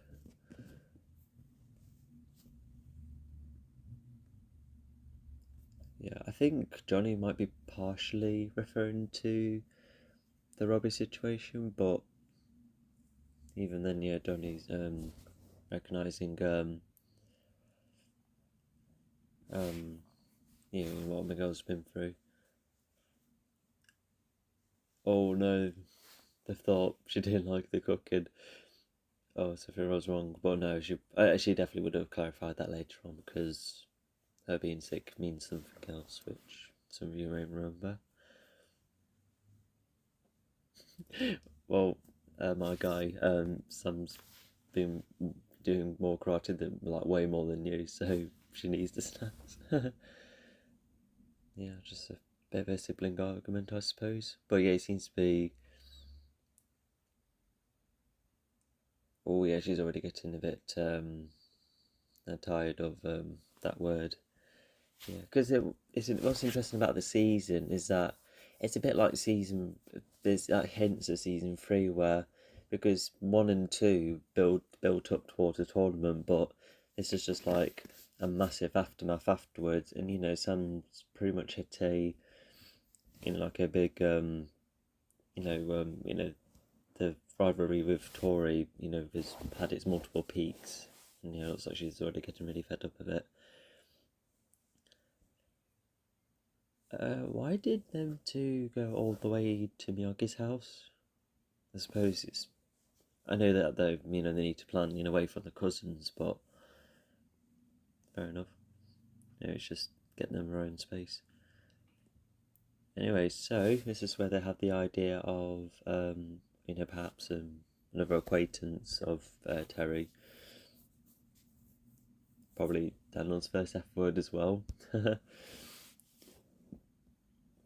Oh, a waste of food. I never put my food in the bin, except if it's a banana peel. Yeah, that's just me. Oh, there you go.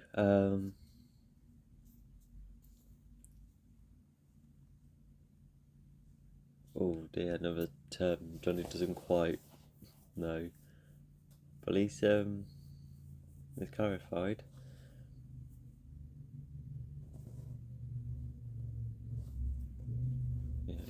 Yeah, unfortunately, as we find out, the protection ego is a bit cheap.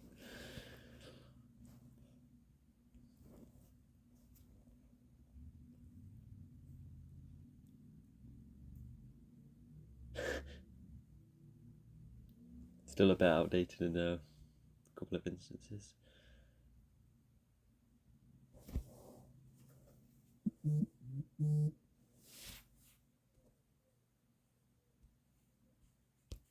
Yeah, so he's getting a little bit wandering and a bit distracted. Yeah, because even if the conclusion's not there yet, that we'll find out later on.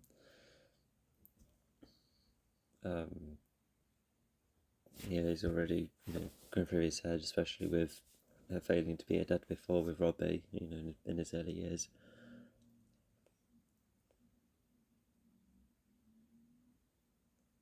Yeah, how would you transition a tattoo like that? Or maybe it's been removed and then plated on. That is quite a feat.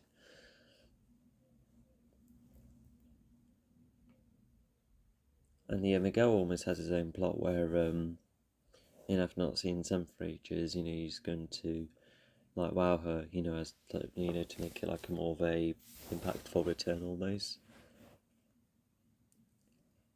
And this scene, I kind of like, which is soon to be upcoming because it goes on like both ends of the phone or both opposite sides of the phone, you could say. Where they're just like both groups like talking about how to communicate, and it's just interesting how different it is. And not to mention, it just feels like like um, it's just like this show it writes its teens rather well because we're very familiar of um, films where they oversimplify how teenagers act, but yeah, this does feel rather genuine because both groups just discuss all sorts of viewpoints, and like I said, yeah, it's quite interesting. No, not just the groups, but even the individual people too, even taking advice as well. Oh yeah, because them two, Miguel and Sam, they didn't have the best last phone call when they last spoke, so it is um yeah.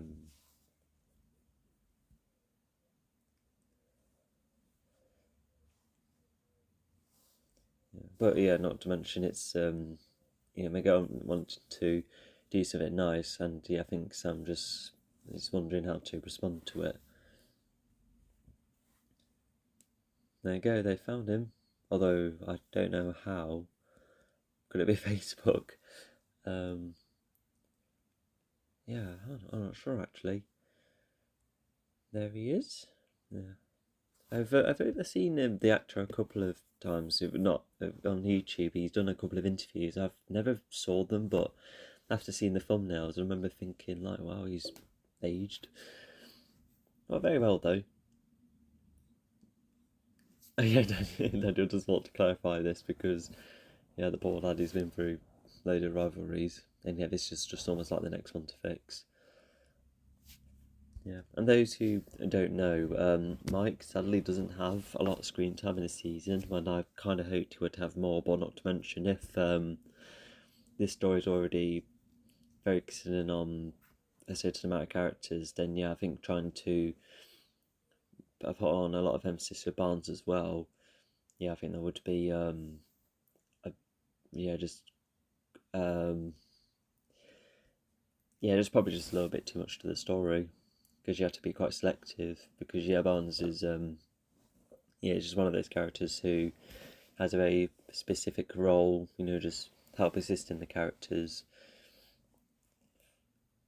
And so yeah, looking back on it, I can see why. Because you never know, I might see more of him in season 6, which would be nice. But if he's only here, then fair enough. At least he still checks all the boxes, which we'll get to. But you never know, maybe the actor didn't want to be in it for too long either. But I don't want to say things like that because it could be just all sorts of reasons.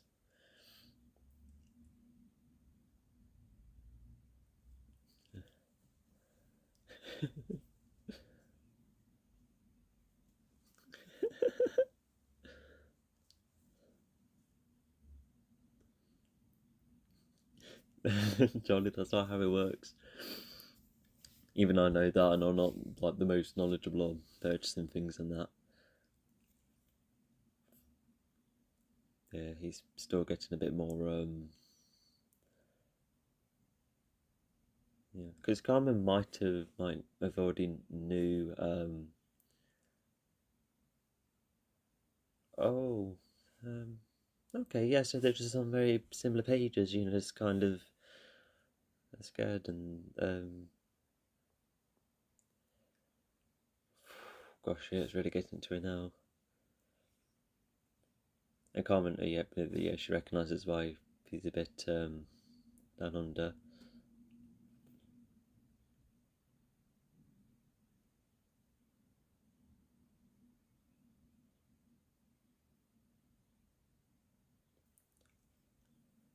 There you go. Yeah, gives him plenty of time to think. Yeah, I'd say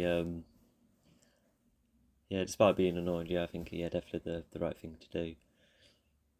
Yeah. Oh, I remember the scene as well. Yeah, I remember um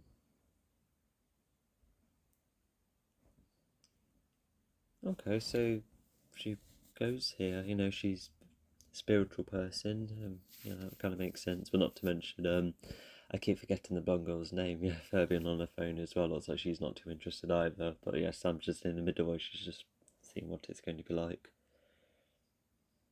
Yeah. Also, I guess to comment on the previous scene with Daniel and Chosen in the car. Yeah, for Daniel to say to Chosen, yeah, please no more fights. Which definitely shows that you're all just like the writers. They know that fighting out in the public is not a wise thing to do. Although it kind of, we'll just see to it later. But yeah, it's just an interesting thing. It just looks like Chosen is the kind of person who uses his fist a lot.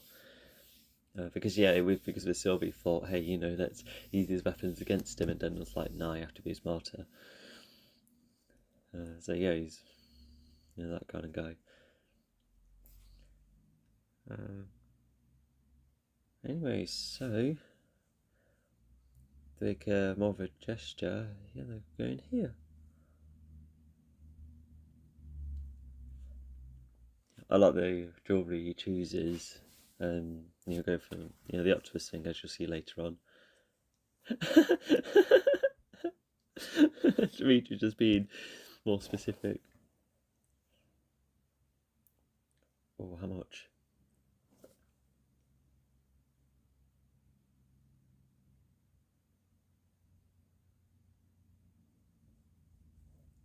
Oh, okay, that's lucky.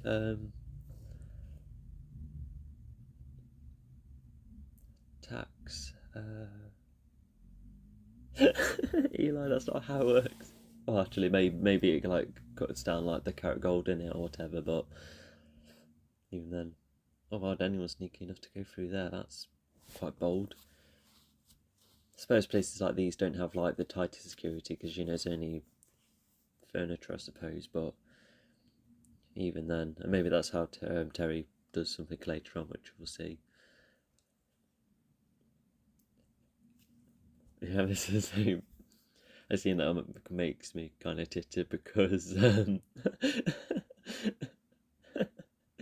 because yeah, it sounds like Mike's getting updated on the situation, and and Terry getting to him first, um, but as we find out later on, oh yeah, even well, even if he sounds like he's after the money again, yeah, it's not so much of the case. And Mike's a bit surprised. Pimp. He called Terry a pimp. Oh no.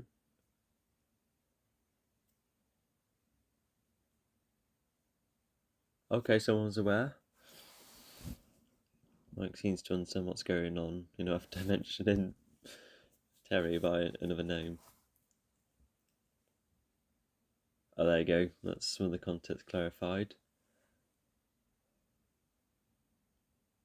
Yeah, I got that. That could have been a really. That could have gone a lot worse. Could have been a far more serious phone call. I guess.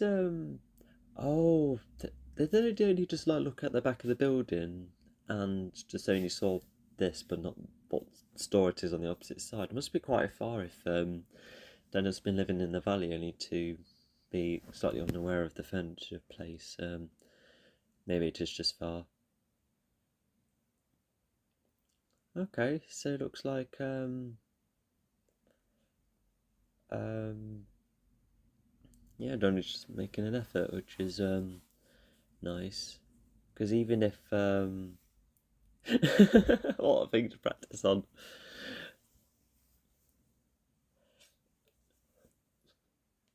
Yeah, I guess it just oh no, that's one gone. Yeah, I guess it just shows how he's just using something that used to be important to him, I suppose. Maybe just look at the label first before chucking it. It might still be good for another day.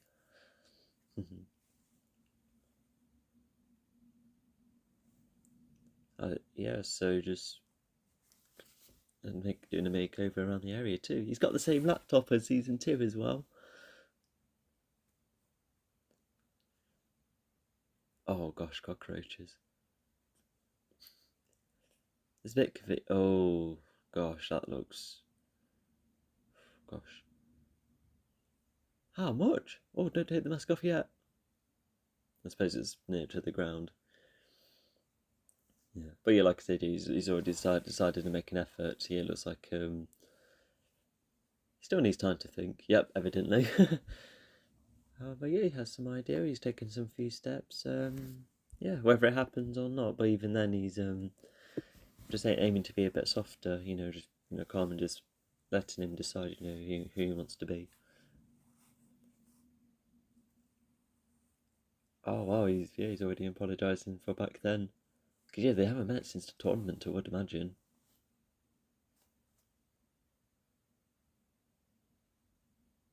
But yeah, it's definitely my favourite scene of him because yeah, it's just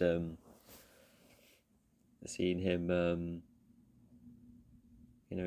explaining what happened more about what happened back then and where he's up to now, how he got there. What happened after the 1985 tournament too. Yeah, just yeah, it seems really nice. Yeah, it's just moments like these where it kind of made me think. Oh, yeah, I think that just would have been yeah, just nice to learn more about him. This one more season, I guess we'll wait and see. Not to mention a Karate Kid film I've heard about too.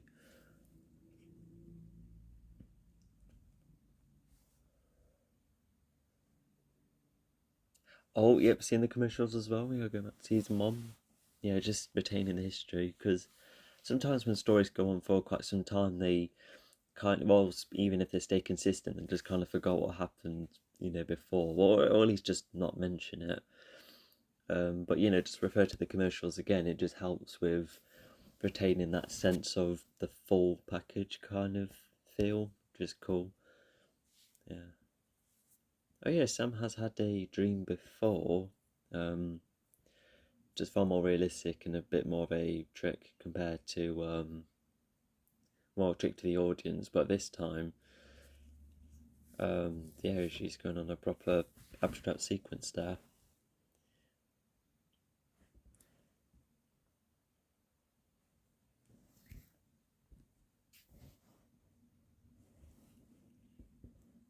It's I think because if you're like when you're like relaxing one of these pods and that, then yeah, of course you're gonna get a dream like of some sort. So yeah, and it's not too out of whack either.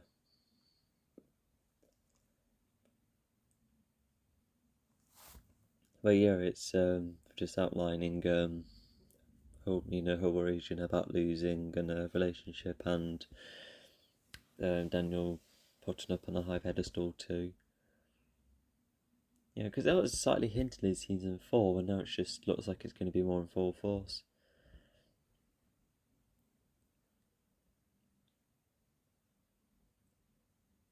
And I guess, yeah, it's pretty much the symbolism that, because the subtitles said, oh, there you go, she has her own weapon, fair enough. Then, it starts off with Tori's voice, but yeah, I guess it just goes to show that, it's not about, solving the rivalry with Tori, it's just about, very much about, fighting herself and her fears. And yeah, this also just shows how much karate is more of a part of her life.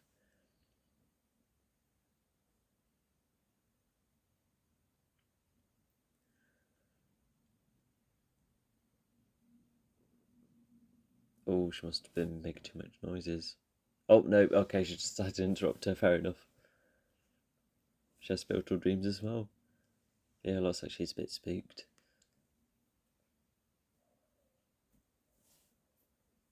Oh, she thought it was broken, hence why the look, but yeah, that does mean if she's having like all of those problems at once, then yeah, no wonder she makes the decision with Miguel later on. Oh, okay, so now they're talking about Silver. That's fair enough. But yeah, Chosen was also shown to be a little bit impatient, which you'll see later on. Kind of leads to a kind of cool scene.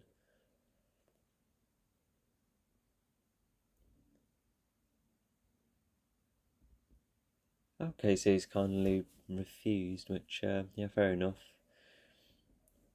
Yeah, because, yeah, as he said later on, he, he already has found a thing he really, really likes. Oh, no, and he's done the situation to, no, it's read it, no, you read it all wrong. It's too impulsive. Gosh, that was a bit of a knock. But, just like riding the bike, yeah, looks like he's remembered his karate. But yeah, having them two fight as well, like, what a treat. Yeah, because I wonder what kind of style. It would just be some Cobra Kai basics. Oh,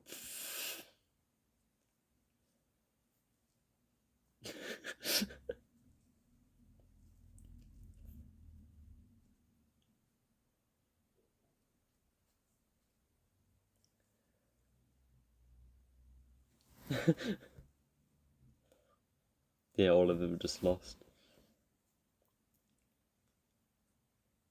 Oh, yeah, he's had to attack them a that look. So yeah, at first, yeah, Daniel was like no attacking, but yeah, I felt like that could have led to some trouble. But I think due to the misunderstanding, I think because would have to be an actual complaint for it to be the case, but it looks like the area is vaguely private, and yeah, maybe there would just been no witnesses. At least it's a more private area as well. Just like a season 4 where they smartly went for a baseball court. Anyway, Miguel looks like he's trying to make some massive changes. He's already put a load of milk in the fridge already. The kid's not born yet. I suppose just is wondering, get more prepared, I suppose.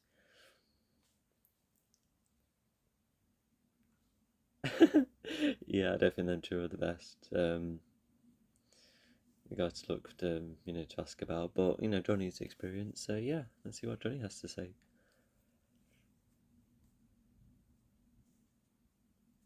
How long has he been back for? It feels like a massive drive as well. 2 days at least. Oh, there you go, honesty, yeah, telling the truth. Yeah, kind of cool.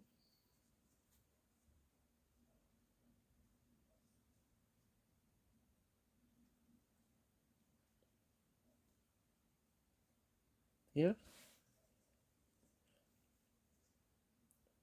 yeah, it's simple, but it works. And he even joined surprised.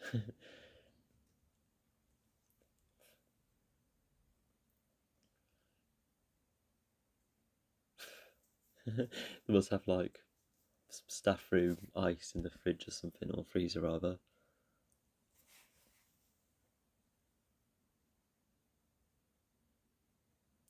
Okay, so Mike's also explaining how he first got in. Made you. Oh, okay. Yeah, he was almost forced in the position. 50%? Oh my god, that is.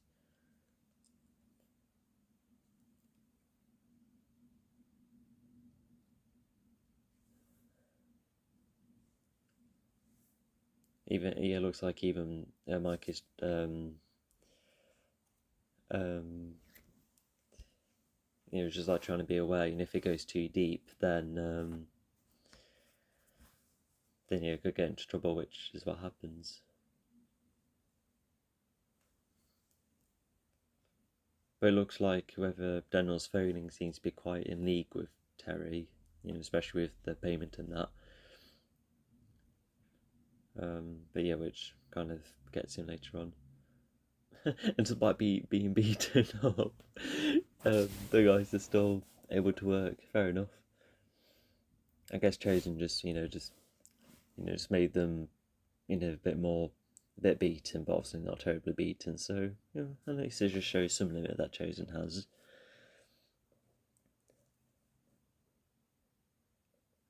So yeah, just being honest.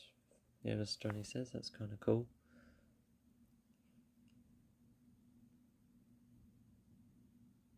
Oh, and he's even going that far back. Okay.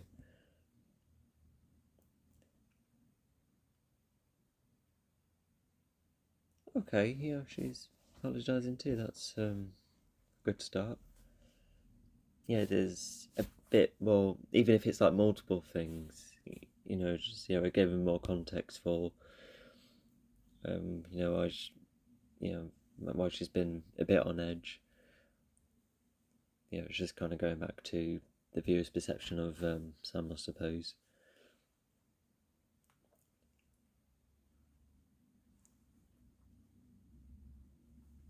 And then she's explaining more about that as well.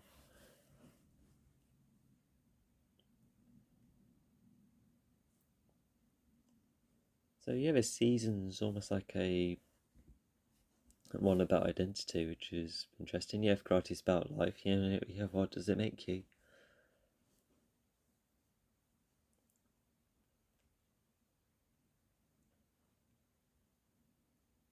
She's almost reluctant to make that decision, but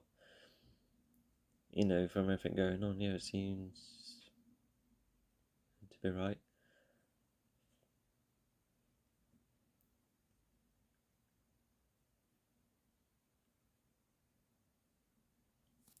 Yeah, I say you could still have a relationship, but just one that's a bit more laid back. Um, but yeah, I guess it just depends, how much someone can cope.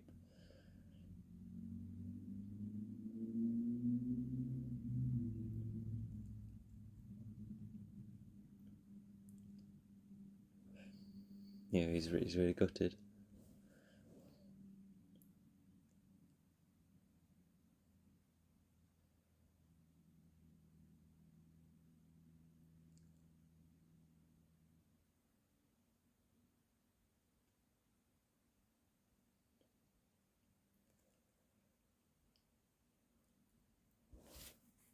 Yeah, letting go for any, instead of saying, yeah, just like letting her, speak when she's ready. Yeah, that's a good choice at least. But yeah, he's really because as he's been far away, we've had no idea, what's been happening with Sam, outside of what's said in the call. And yeah, that doesn't get found later on, which it could have been found earlier on, but I suppose we'll see why, could have been hindered under an object. So yeah, I suppose we'll go back to that. I don't know about Miguel deciding to drop the necklace. He could have kept it in future. But I suppose if you're that upset, you kind of act on things, or maybe he's dropping that just in just in case for Sam to be like, oh, maybe could reconsider, and also to show that Miguel had a cool idea for me. So maybe he could have done for that. Oh, I don't know. I don't know. This Miguel don't really show a look like that.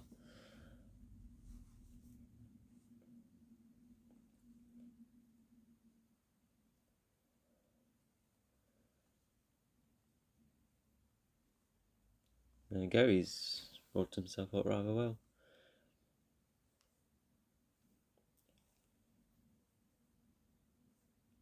That's very good.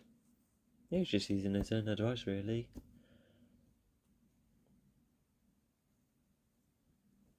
There you go. He's ready for either answer.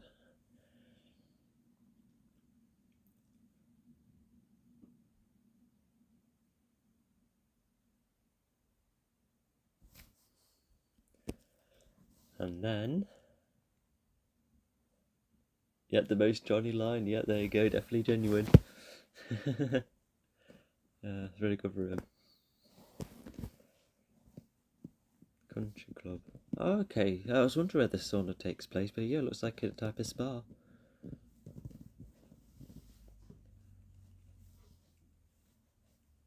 Okay, I don't know. Did Silver hire someone to track his car or something? As we know, Terry likes his steam rooms, like as seen in the third film, so it's kind of cool to see that reference. Yeah, don't worry, Daniel, he's not going to. The fight in here is not the best place. Oh. Yeah, Terry obviously has some ideas. He's definitely going to plan along, though, unless he already knows what Daniel's going to be up to, outside of karate stuff. Yeah, Terry gave Daniel a chance.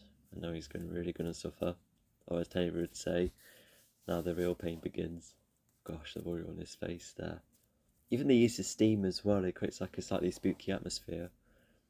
Not to mention, even just now, I felt I just saw a small bit of smoke in front of Mike there, because yeah, which kind of hints what happens. Yeah, gosh, how did Terry do that? Once again, did he hire someone? I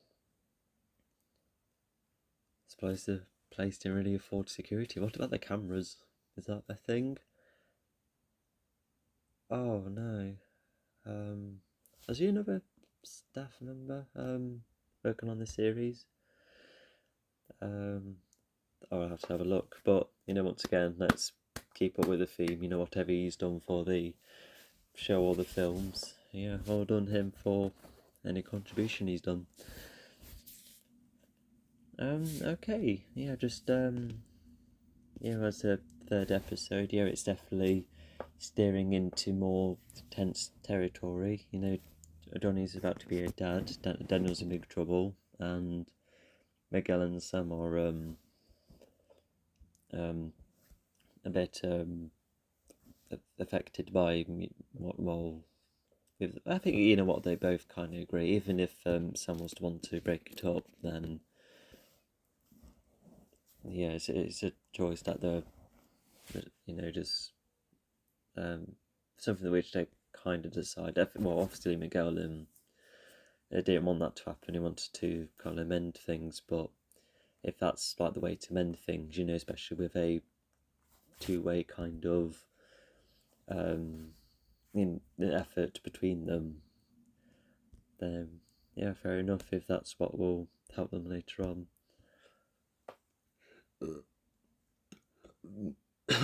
Sorry. So yeah, we're starting to see what kind of theming is in this series as well. Although the thing is that Johnny, kind of trying to find what kind of person he wants to be, especially with like the tournament out the way. Because as you'll see in about 2 episodes later, he talks about how Kreese, that was his problem. He's thrown away, and Terry's had no involvement with him at all, so he's just kind of leaving that aside. Because Because of Daniel experiencing like the severe bullying, and that's what he's trying to prevent on a grander scale, especially Cobra Kai coming back. But because Johnny hasn't had that experience, being bullied in school and that, um, yeah, which is why he's just far more concentrated on those he currently cares about, because it may be because I'm sure bullying on a grand scale is a big thing, but with if he's with Carmen, and he's about to become a dad, yeah, he's not going to actually no, um because he does decide to help Daniel, and Carmen seems to be vaguely okay, nothing too serious, because despite what happens to Daniel, it then just becomes another build up towards another tournament, which is fairly okay. Um, Although we don't really, because Johnny goes through a massive rough patch in the finale of this season, and I don't think we see Carmen in that episode. I might be wrong though, but maybe yeah, I think in season 6 Carmen would be something probably would talk about how Johnny definitely needs to probably not be in these dangerous situations again, because drag the kids with him, because it's already done that with Miguel a couple of times. So yeah. What was I saying? I kind of just mixed up a load of things, didn't I? Oh yeah. So if this is like a thing about identity, yeah, I can see that with Miguel, finding his dad at first, and then seeing his place in the family, especially with Johnny coming in, and Johnny trying to be a better dad, and there's those characters having that kind of arc. Daniel, on the other hand, I guess there's like hints of it, because he goes into a spiral where he becomes like a more menacing version of himself. So I think it's like one of those situations where even it's like lightly on theme, but it's like its own like massive twist on it. Because even I've in the books I've wrote, yeah, there's like one or two characters who have arcs which are very wildly quite different compared to the rest, but it's still on like another side of the theme. I guess we'll see more about Daniel later on, but yeah, that's just definitely the direction, because there's this weird, interesting parallel where or like a swap of positions where Johnny's the one who seems to be a bit more successful with his family in that, but Daniel just is getting is losing his focuses at a point where it yeah, he nearly loses the family, his family, which you'll see later on. And because because in season 2, yeah, that was just more karate above work and barely seen Amanda, but in this time, it's just like another situation, almost like a danger that Daniel shouldn't be heading towards, but except that because other than season 2, other than the dojo getting trashed, there was nothing directly to him, and I suppose in the season 2 finale, especially with how Robbie ended the fight, that involved him too. Yeah, not to mention it's a problem with another sensei, which is a different situation, and but for it to be similar, and with Daniel yeah, just focusing on trying to diminish those dangers once again. Yeah. Anyway, I think that's better to talk about in the following episode, because Amanda kind of reaches a boiling point where she really gets fed up, which is quite similar to Sam as well, and not to mention Anthony as well, because he's already kind of in trouble with Kenny, and we haven't even seen them two share screen time yet. Anyway, going back to this episode, just to catch up with Barnes. Well, but after having his place burnt down and despite the risk of contacting the solicitor, yeah, it looks like it's really got him back, and you'll see the effects of that later on. So yeah, poor lad. But if his star is burnt down, then yeah, he's not going to want to get involved again. So yeah, because as I said, I would have really liked to see like way more of him. Almost like an additional character to the team, almost because in the adult side of things, you have the two sense. Well, no, actually, no, the three different senseis. Especially with the build up to this new tournament, and Amanda kind of tags along to assist. Imagine Mike being there as well, but yeah, it's just with what the story currently looks like. Yeah, it would be really, yeah, that requires a really precise juggle for how to implement him. Granted, it could come along, but yeah, like these three senseis, Chosen, Daniel, and Johnny, you're already quite familiar with what philosophy they can teach with both karate and life and that, and how they're able to mix it up and just blend their ideas nicely. But yeah, yeah, Mike is not a sensei, so yeah, I don't think it's just more like on the business side of things really, because when you look at other characters like Ali and the girl from the third film, which you'll see 2 episodes later, and Daniel's mum as well. Mark is almost part of that list where they're a bit more temporary with the screen time, and just enough catch up or their own little role in the story. Granted, Mike is a bit more important in this one because whilst in the other cases, actually no, I can't really say that because Ali had also had a very decent role in season 3. With how she helped properly diminish the nasty rivalry between Daniel and Johnny. Well, most of it, despite the falling out in season 4, that was more of a disagreement than a reigniting of the rivalry. Actually, yeah, I stand by that. And but yeah, like I said, yeah, Mike is just more part of that list. Because I also just wanted to see more of his fighting ability. And granted, I do see hints of both the episodes he's in.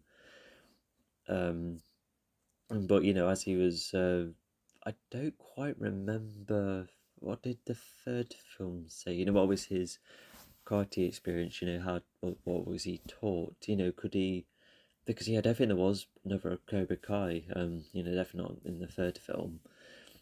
It was shut down. I think. Yeah, it was. Yeah, yeah, especially with the tournament ban. Then when Cobra Kai couldn't join the join the following tournament. Sorry, that's just my phone case flipping. Yeah, sorry about that. And yeah, you can just infer that especially with Kreese and Terry's help, he's pretty much been taught the Cobra Kai way of fighting, well, mostly alongside whoever he's been taught. So yeah, I'll probably watch the third film actually, rewatch it, yeah, to see what it was. Yeah, because I think watching commentaries on those films, having commentaries for those films as well, I think that could be really cool. To make it like a complete series because because we can't really watch the season without the films in the grand scheme of things. Yeah, absolutely not. But yeah, just going back to Mike. Yeah, like I said, just like the catch up. I like what's happened after. How he's found a very good place, and even the spot he's in, he's not in a position of being able to get involved, especially with how invested he is in the store, even being quite upset when the store is gone. And but yeah, Chosen decided to choose to join Daniel, at the end of season 4, where Terry's about to branch out with Cobra Kai because Chosen was also because he was already a teacher, but at least he was still maintaining that karate. So it just makes him a very handy friend for Daniel. But yeah, I think looking back on it and also just comparing to other characters and with the story just needing more of a focus on the characters we have. Yeah, I'm happy, and it's understandable for Mike has a small amount of screen time, and not to mention the flashbacks to do help emphasise how much of an effect Mike was. Oh yeah, not to mention, I remember Watch Mojo predicting that. I didn't really watch their video on season 5 predictions, but the thumbnail highlighted that. Oh, maybe them two could fight together, and they do. So it's really interesting to see how they do fight one another. And what else can I say? Let's just go along. Yeah, and Terry hasn't had a lot of screen time this episode, but just like really like the idea of giving them a chance to start, but because they didn't, Terry's going to get more involved, and he leaves all sorts in the air. And and also you have Terry's buying the sofa. Does that get like transported to his home in Japan then? I'm guessing so, because we don't see that sofa again. And he'll be coming back to Japan. I think once everything is sorted. And just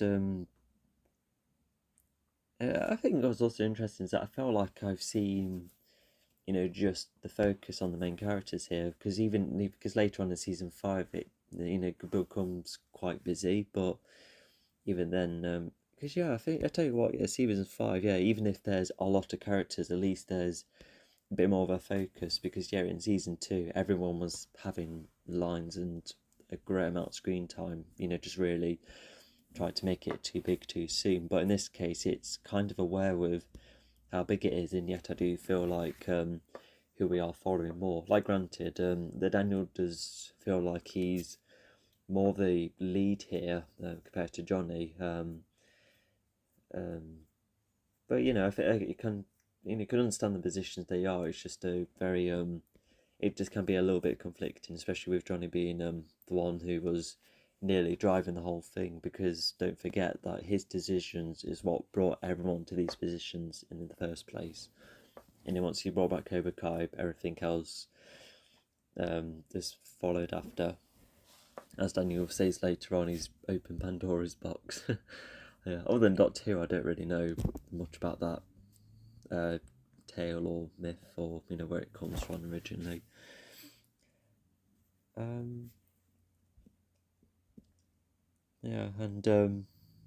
So Daniel's it's just having a go with any past connections.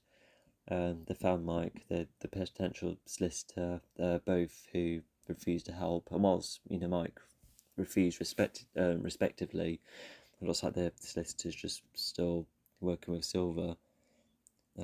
But also just hearing about how Mike got involved in the first place, and it's kind of talked about again when Mike and Terry finally meet each other. So just a bit more context to the third film, which is kind of cool. And this episode also focuses on Miguel and Sam, will they, won't they, with mending their friendship, well, relationship actually, with the friends trying to help the leads in their own ways. And I guess we'll stop right there. Just another nice little episode. It looks like the next ones are going to, the next two are definitely a bit more impactful and a bit more grander in scope. We'll see how they are. Anyway, see ya.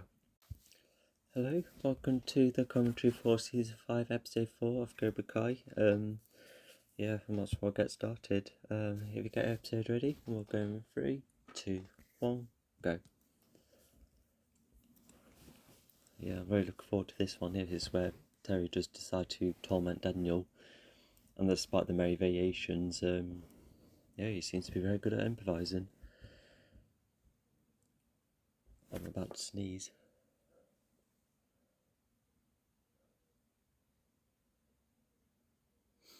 Nope, it's gone. Oh, this is Carmen's dream, isn't it?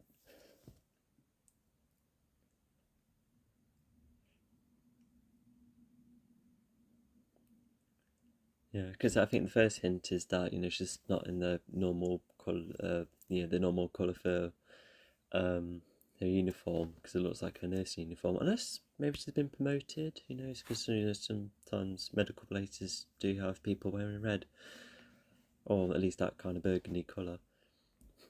But yeah, it's like mildly inspired by Top Gun, and I would say the original because I think this would have been filmed alongside Maverick. So yeah, good timing, I suppose. Yeah, Maverick's fab. Um, I think there was a fake baby in there. Oh yeah, that's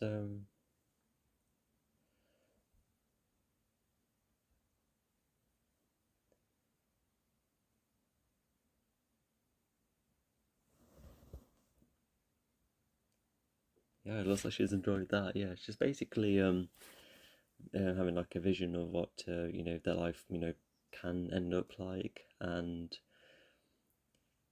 um yeah, what their life is like and how she wants it to be.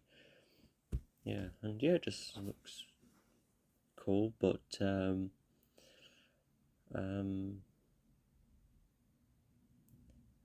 but you're just like, oh, it's tad realistic, even if it's edited in a dream-like sense, I suppose. Anyway, it looks like they've been made aware of the fire. Would have seen it on the news, perhaps.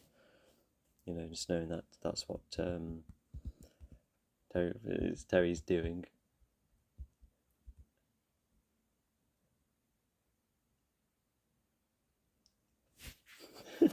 They're just kind of spooked because they're like, oh, we don't want to be talking about karate in front of her.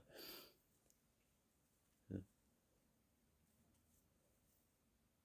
Oh yeah, imagine if Chosen decided to come. What that could have been. I think that would have had a similar outcome to perhaps later on, really. I think. Oh yeah, okay, that explains the garage. So yeah, so because of what happened to one store, he's protective of his own, which is smart. And then I think Daniel probably would have afforded the cameras, unlike Mike, assuming.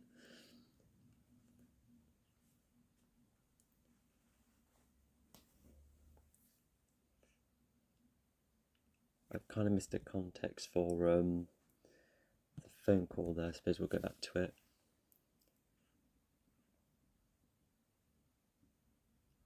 Oh, he's trying to search a job. Okay, is that what it was? No, no, sorry, I got that wrong. Anyway, he was already calling, so at least his phone was nearby.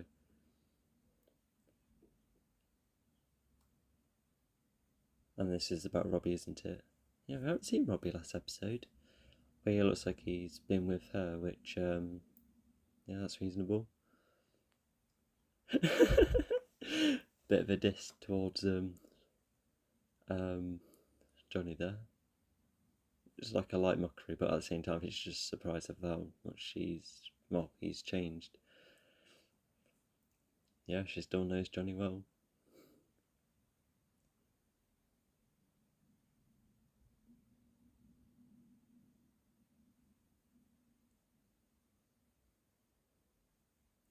Yeah, I think Johnny's tried to deny it at first, but if she can see right through him, then there's no need to fib.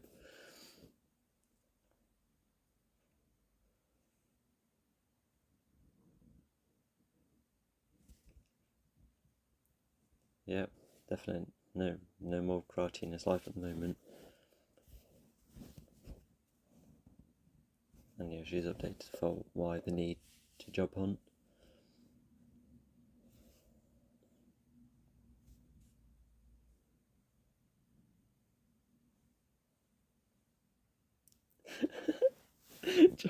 Johnny, Johnny worked in those kind of services. Like, wow.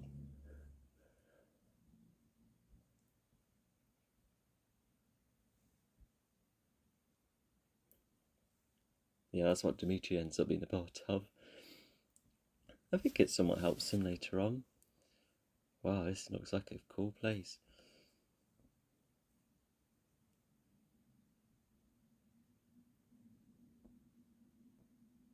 Oh, what song is this?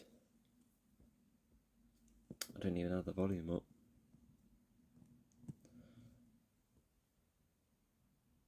Sounds like an 80s one. I might be wrong. Oh, it's been caught.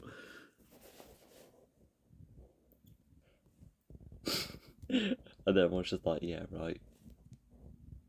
Is he in a swimming shirt? He's already started high school since last season.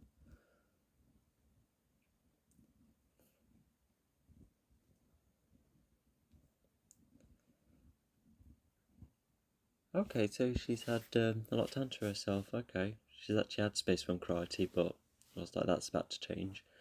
It's probably the first time since Sam and Miguel last met.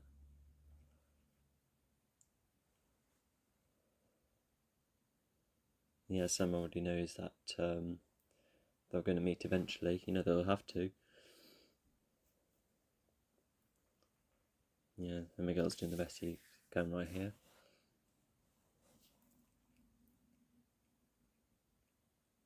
Yeah, he kind of senses she's getting a little bit overwhelmed as well.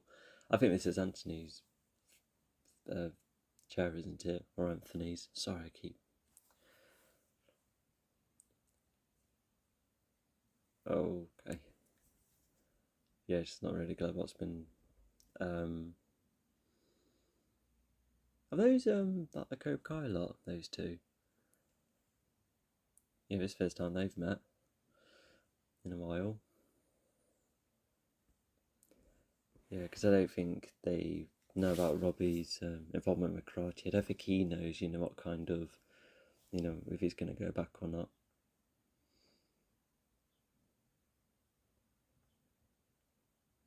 Yeah, he's almost been away twice, the car trip and then probably back to his mum for a bit.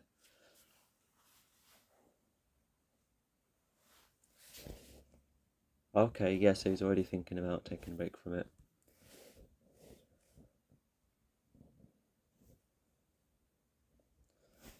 Well, yeah, she has a plan which I don't think she can reveal yet unless she's not into that planning yet.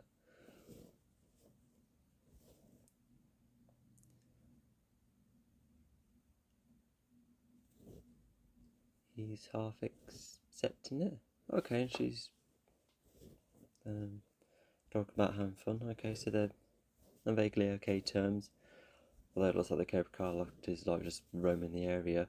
But interestingly enough, the the like the like the stuff they're kind of made aware. Once they start fighting, lifeguard. Yeah, that's the word. Oh my god, that's a massive inflatable. Yeah, it must be his. Because I've heard how rich Daniel is.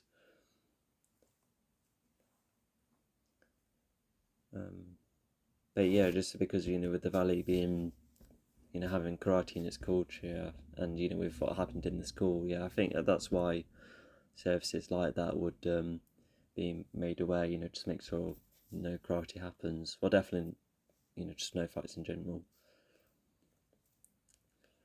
Yeah, everything's going well so far. Is that Silver behind him? I don't know. I don't think it is. Okay, a bit more explanation of the kind of area. That's cool. Oh, he uses the same number plate for all his cars, unless it's the same one the provided with Robbie. Or Amanda's aware.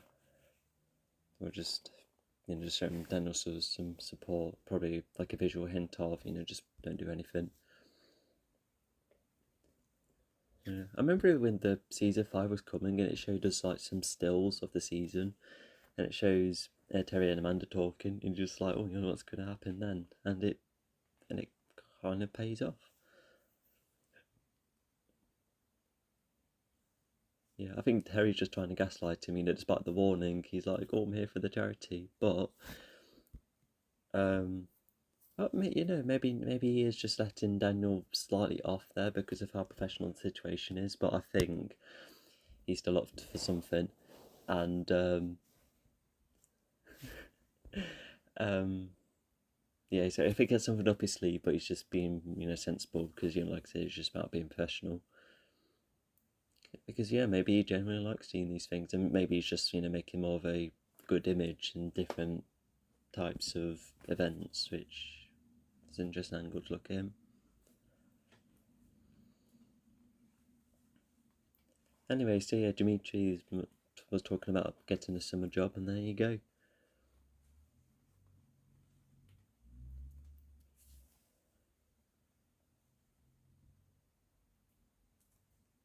Yeah, so is this like a kind of this the scene what the what kind of is it like a type of service that provides phones? Are the phones tied to a particular service? Because Johnny tries to go for like a multiple car kind of job, both a taxi and a delivering service. And does he have like the phone for it? Is it something like that? Okay, looks like Dimitri's gonna help Johnny with something. Oh, I was right. Is this the kind of swimming shirt? Chode. I've never heard of that word before. Yeah, and he hasn't forgotten what Kyla was like around Sam.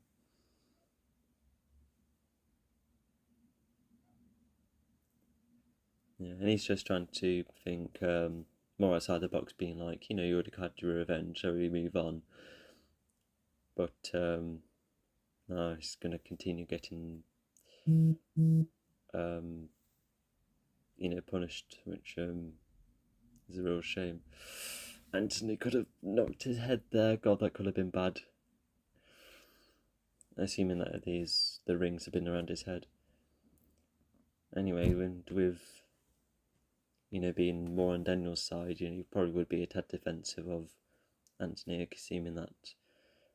Yeah, and him and Anthony never really interacted, but if he's Daniel's kid and if he's getting and something's happening to him, then yeah, it looks like Eli's decided to be a bit more heroic, especially with how confident he is. And not to mention, he has like a mini rivalry with Kenny, which leads to somewhere.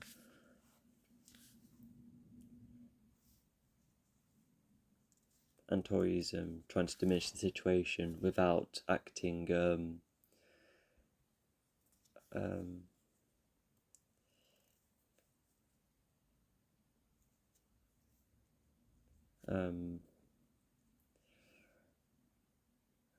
sorry, I just kind of So yeah, Tori wasn't acting like vicious against Eli there, but she's still trying to diminish the situation. It just goes to show that she's definitely not all Cobra Kai. But there was an interesting bit where it looks like one of the kids recognised Eli as the karate champion, and so after Eli seeing that, it's just Eli decided to be sensible. Thanks to what he's learned, which is really nice. Because even if Eli doesn't have an arc, at least he does have his moments, and he still has his role, which is still nice. I can see why some people might find that disappointing, especially as he was one of the characters having arcs. But well, if more story things are getting introduced, yeah, that's where you have to make a choice for you know, having characters to take more of a back seat. Because even right now, it just looks like season 5. Alongside Chosen being a new addition, it's just definitely more of a difference between the main characters alongside and all the other minor ones with their various roles. That's a very the collection that we saw in season 4. Actually, no, I don't think one could last that long. Might be wrong. It looks like she's trying to stay an open mind, but it looks like she's going to be like friendly enough, especially with complimenting the wine.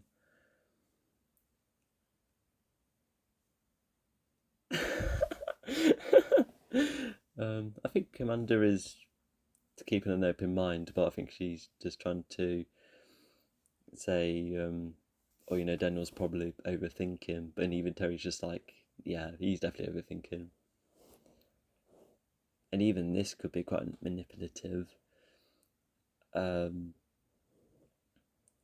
Saying, I can truly make Cobra Kai better. Yeah, because Terry doesn't like mixing Cobra Kai with the theme of war, especially with how it's impacted him. It's probably got him more than Kreese, because Kreese adapted to it, but Terry just tries to forget about it. But when he remembers, it kind of gets to him.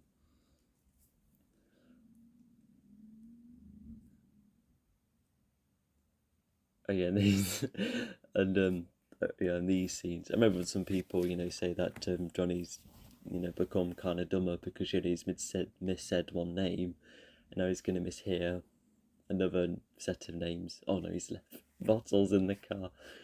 Could have been an old one. Who goes and puts on Billy Idol instead? Yeah, the cassette is one thing, assuming that they're still getting made. I know that big records still get made because they're still they're just still kind of cool. But I think because tapes have a they don't last long. That's why they don't get made anymore.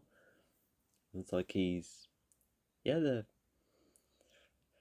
um it looks like his cadets are in cassettes rather in good condition.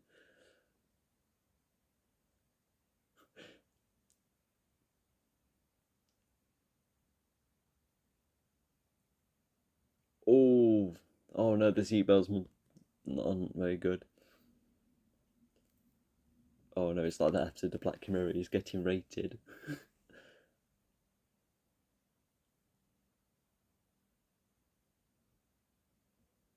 Yeah, even I like cold pizza.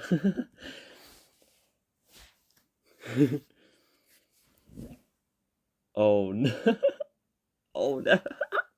It's resourceful, but still, don't leave it in the car. Oh no! He already has witnesses. Picked in delivery. Yeah, that's what he's currently doing.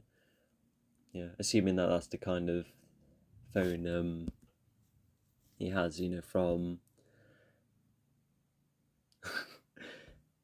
thanks to Dimitri, probably chose a phone that would work for the kind of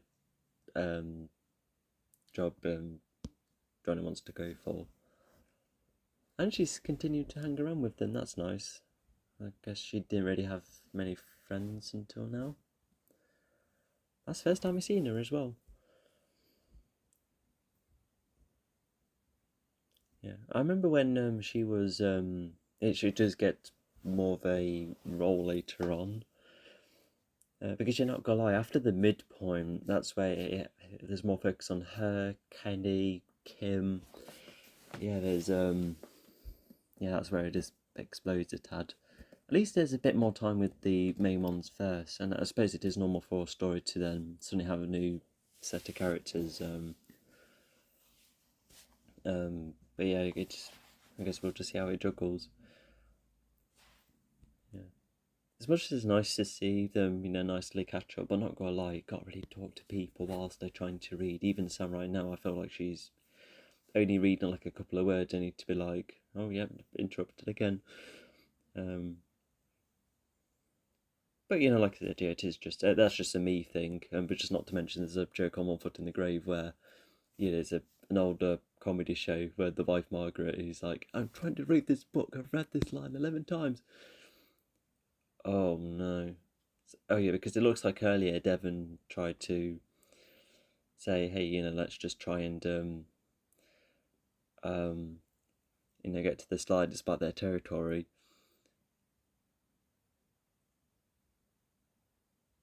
Oh no, he likes misreading the situation. This doesn't really believe in Miguel either. But yeah, Robbie's just trying to decrease the conflict between both of them, a bit like Tori as well, which I guess is one reason why they're still kind of a good couple, because they're just almost like their own thing. they're not as tight as Cobra Kai.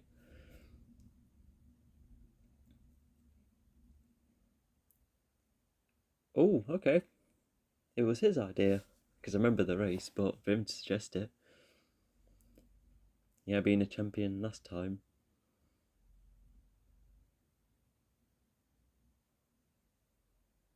The whole park. Oh wow. Anyway, yeah, they've already been given a warning, so yeah, time to settle it. Because because losing fairly is one thing, but as you'll find out later on, it looks like Kokai just has tricks up his book, tricks in its book, I suppose. Um, Tricks they've got from, and maybe Terry kind of taught them to be a bit more trickster-like, I suppose. Oh yeah, because yeah, Terry just talked about with Amanda about uh oh yeah, what Chosen and him have been up to, especially with actually no. Oh, what did Terry say to Amanda? Gosh, I don't remember. I need to go back to it. That too. Anyway, so I kind of forgot what the charity is, but yeah, it looks like Daniel's got his trees involved, which is nice. Looks like Terry's like, what is he doing? Because as you see later on, he doesn't care about these trees. He's going to use it for mulch or whatever he says. Which I think is it like a type of bone meal, to help grow other plants or something, like a type of compost perhaps. Anyway, yeah, he's applied his philosophy to it as well, which is kind of nice.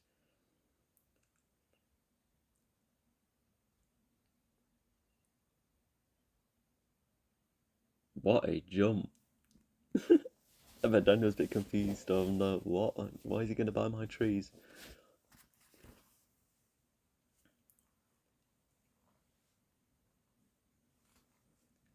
Yeah. Not to mention, this is mainly Amanda's event, which he's tagged along with Daniel. But even if Amanda likes taking part in these things, but Daniel enjoys them too. Well, just when Terry's not around, of course.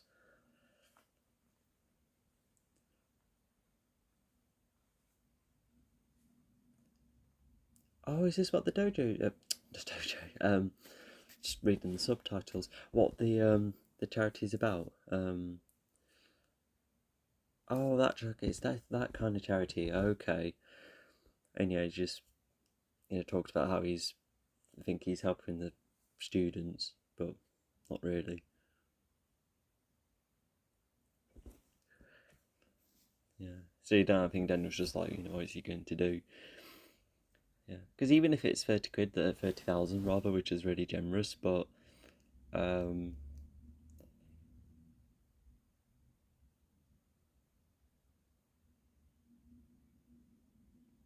yeah, then if you see him again, and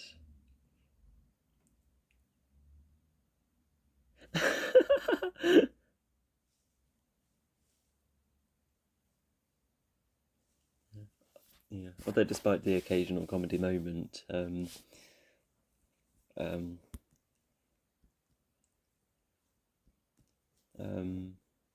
but yeah, they just have a nice moment because they're kind of just used to annoy one another, for obvious reasons.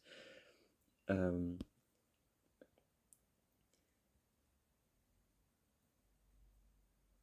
Three of them? Wow. Um,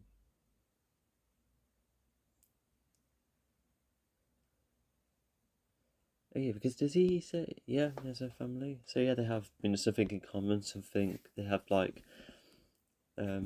similar goals. But yeah, I'm not sure if they might see him again. Who knows? But it's like one of the situations where it's like just one of those the annoying residents that Johnny has to encounter. But this is like a very different approach. Yeah, something that completely caught you off guard. Where because like I said, they're just used to annoy each other. Um, but yeah, just it had that heart to heart as well. That's just it's just rather nice from them both. Yeah. Um, anyway, so looks like Kenny cleverly looks like he's just passed on like the first ring for Eli, but I think knowing that Tori's going to be ahead, he probably was hidden behind as well. Which I don't know how he would have done the puncher. Could have been a stone or a piece of wood he managed to use. Yeah, who knows? But yeah, it's kind of smart. Anyway, so similar with Tori, Robbie's trying to get Kenny out before things go haywire because as he's just explained how it gets to you. But yeah, despite getting on with one another, um, but yeah, now they're just not on good terms, which yeah, you can see why Kenny doesn't want to leave. Yeah, as he explains. Oh, there's the residents in the background watching, being like, "What is this race going to be about?" Also, I'm surprised the ring hasn't deflated. Maybe it was punctured, then it probably has like tape on. But once the tape is off, that's where it deflates.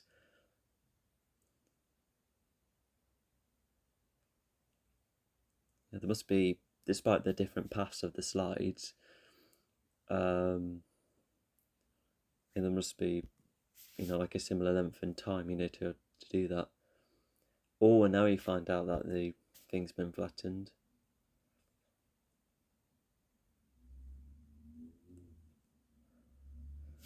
There we go, it's still not going to be fixed.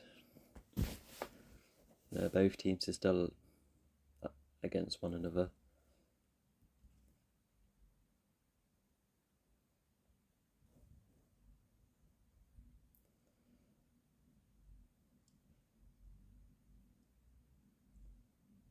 Ooh.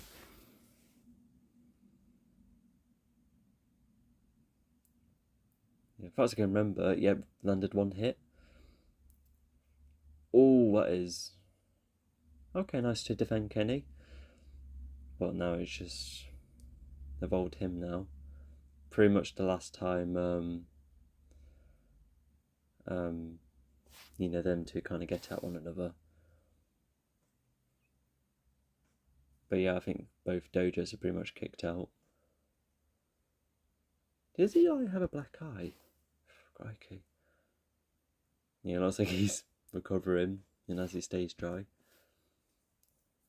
Oh yeah, and then go back to this scene, and yeah, looks like Terry's planned along again, where he says, nice stuff with that lady, and then oh, Eva, that's her name. Okay. Um,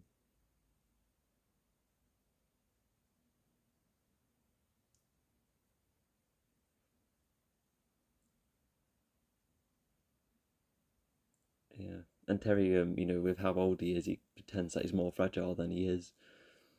Or Daniel landing like a much worse hit, which is definitely not the case. I'm not sure about Silver's word choice because he talked about saying about how Amanda's a liar, which is a bit excessive. But I think Terry just knows what words to say to get him off guard. And as we find out later on, he was intending to split the family, so it breaks Daniel even more. And yeah, because if he slowly gets defeated, he's more out of the way when Terry's trying to get on with his branching out of the dojos.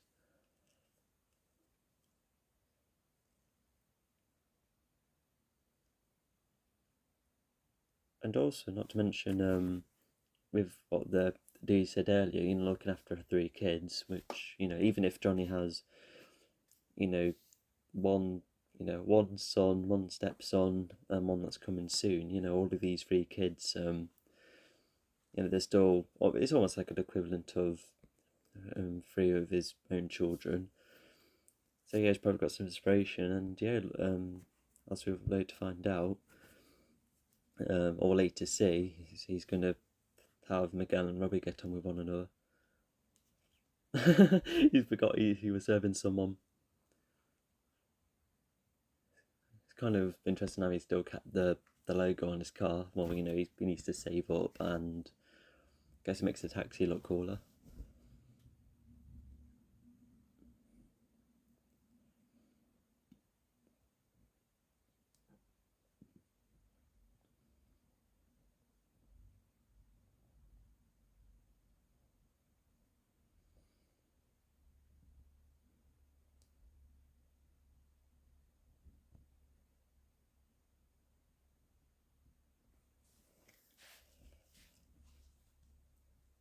Oh, what a shame. So both teen couples are now split up. Oh yeah, Sam made a funny look earlier, just being like fed up with the lot. So yeah. Um. So yeah, she left ahead. A bit like season one, you know how she left ahead of everyone else. You know, once things get to her. And Robbie's almost been trying. Yeah, Miguel's been a bit more of the aggressor, with Robbie trying to, you know, clarify some things. You know, like not being part of Cobra Kai, but.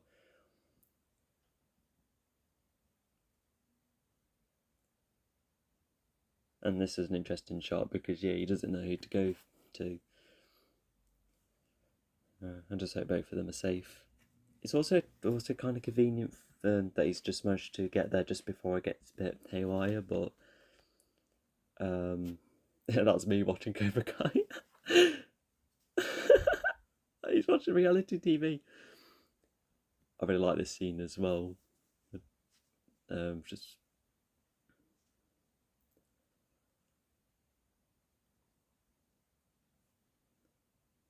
yeah, first it's Johnny, then Kreese, then Silver. It's just almost like a loop.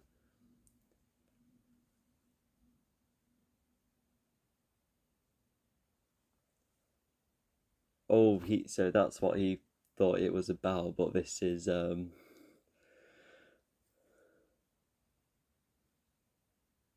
yeah. Amanda has no idea what the Terry's manipulation is like, so that's why, from her perspective, it looks like Daniel's trying to make himself the victim by saying, "Oh, you know, he's doing all of these things," but yeah, as you later find out, you know, thanks to Amanda's sister, that you know Terry is definitely this schemer. Um, you know, that has, you know, who really knows how to mess with people. But you know, maybe at this point, Amanda hasn't seen that yet. Um, but yeah, wow. Although let's just go back to that conversation when Terry and Amanda talk, because you know Terry talks about like the situation they've had together, but then only to mention the furniture store. Because yeah, she doesn't know the full context, but regardless, you know, it's more fighting, and it vaguely, probably would involve Terry anyway. So it just pretty much adds more to her frustration. But yeah, just the way we'd never seen both of them this heated before, and yeah, I just found it really enticing to watch. It was just like one of my favourite moments in this season. But yeah, now she's going to go, and yeah, Sam and Danton is also night suffered as well. So yeah, no wonder they would want to come with him. Oh, her, sorry. Um, so yeah, just as I rewatch this scene, looks like Daniel trying to keep an open mind, and she kind of is. And even she's just trying to make light of it, but at the same time, she's like, yeah, let's just focus on this. Because yeah, it looks like it was important to her. You know, for Daniel to act up like that, it's probably really damaged that connection. Hopefully, they'll all make up. Yeah, because yeah, what does Terry mention to Amanda? Is it about Chosen getting mixed up with him? I guess we'll find out. Let's conclude the episode while we're at it. So yeah, just another interesting one. Yeah, the stakes are getting a little bit bigger. The dojos are still at one another. We still see that Miguel and Robbie still aren't getting on. And because yeah, unlike Tori and Sam, where the peaks were quite high, just with what the rivalries were bleeding to, yeah, Miguel and Robbie, they were quite tense with each other when they met once in season 3, and also again in season 4. But in season 5, you can somewhat see that it's like a rivalry that's almost like burnt out, and it's just a bit more complicated as well because it involves Johnny, and um, I'm just still waiting for what Terry was about to say to Amanda.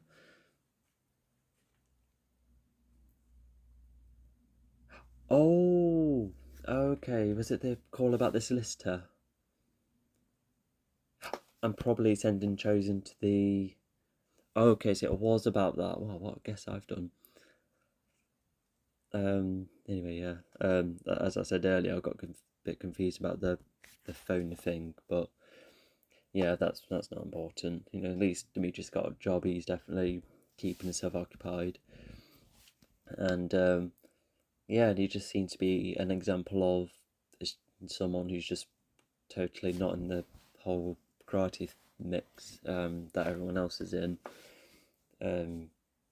Because they're just trying to have fun in the water park, only to them encounter one another. And it looks like they've tried to, share their halves, but then they try and share the bigger slides, or just like the cooler end of the park, I suppose.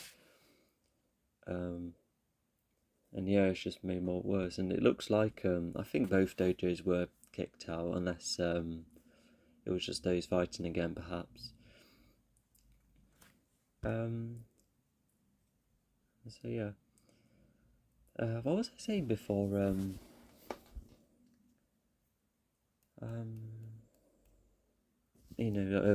whilst I was waiting for Terry's words.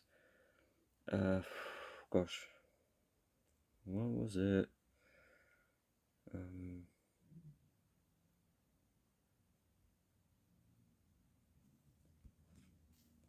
oh yes, I got it.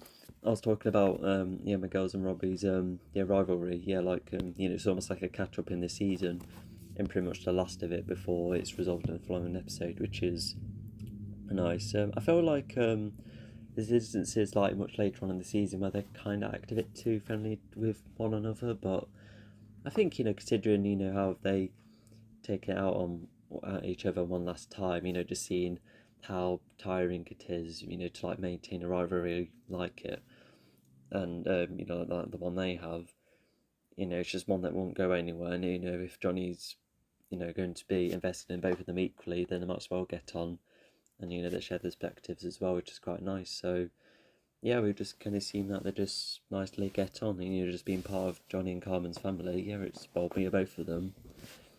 Yeah, it's just really nice. And yeah, and it just looks like the new upcoming the baby will just further tie them both together.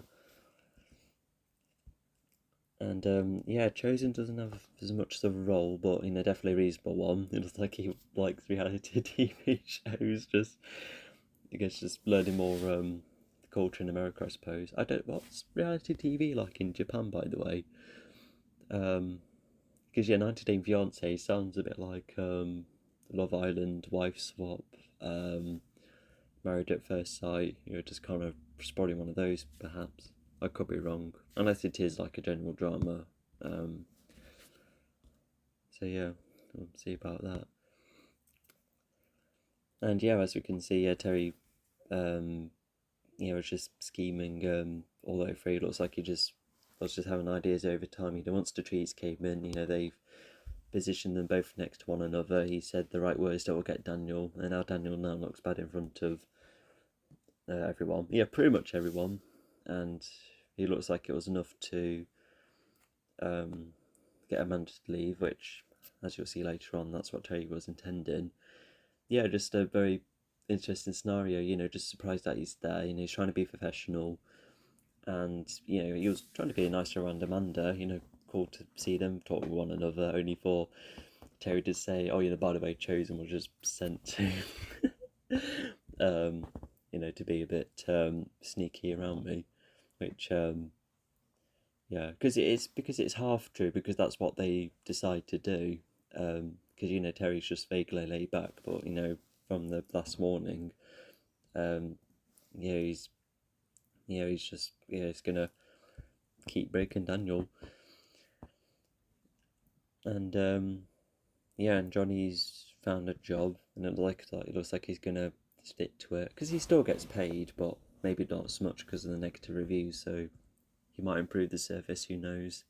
I guess we'll see in season 6, but regardless, it looks like he's just going to maybe after with all of the negative reviews, maybe he will still like he'll keep at it, and maybe he'll make improvements like making the vehicle cleaner, or if he's like more of a freelance taxi, one that's probably more reliable and perhaps cheaper too, maybe cooler as well with the music. And maybe being a former sensei, it's just at least people know who is driving the taxi as well. So I suppose that helps too. But yeah, if we don't go back to it, it just looks like it is vaguely okay for him, and also being a sensei again. It looks like he's going to pay with both jobs. I'll probably look on stuck for both jobs. Unless the dojo stuff does well for him, maybe Daniel will help. I don't know. We'll just wait and see. Just I guess it would be nice to have a catch up, but we can infer that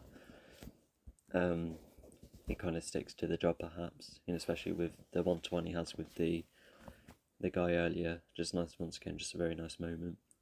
Kind of funny with how Johnny, how he works as a taxi driver as well. Just seeing what he likes, playing the music out loud and not very, he's not very acknowledging of his surroundings. He's a bit of a daredevil driver, and to use the cans in the way he did as well. And yeah, and also the border park just cheese all sorts, like Sam having karate in the way again, and Kenny and Robbie not being on good terms. Kenny and Eli not really getting on, and Anthony's still gets bullied. So the roles are completely swapped, even though Anthony wasn't the main aggressor, which is more of a shame for him. So yeah, and yeah, just a lot of cool breadcrumbs for the story to follow, I suppose. Yeah. Anyway, I'll see you in the next episode. It'll be a very interesting one. Hello, welcome to Cobra Kai Season 5, Episode 5. We're halfway through the season already. Right, if you get this episode ready, it's definitely one of my favourite episodes. We'll go in 3, 2, 1, go. Go. Sorry, the second time is definitely the starting point. Yeah, the second go. Go in quotation marks. Yeah, I think I've been using that word too many times. I was just thinking, I was wondering how I rank these episodes so far, because I really like number 3. Number 1 had a vaguely good start, and like bits of 2. Oh god, it's vaguely equal, but this one was a really good highlight. Yeah, it looks like some people are getting distracted by Tori. She looks like they're doing all sorts. So yeah, it's just like a multi-purpose thing. There's some people practicing their own thing. Maybe it's like one of these situations, when I go to my martial arts clubs, sometimes students are grouped to do different things, and then they eventually swap. Oh, he's even Stingray's standing in position as well.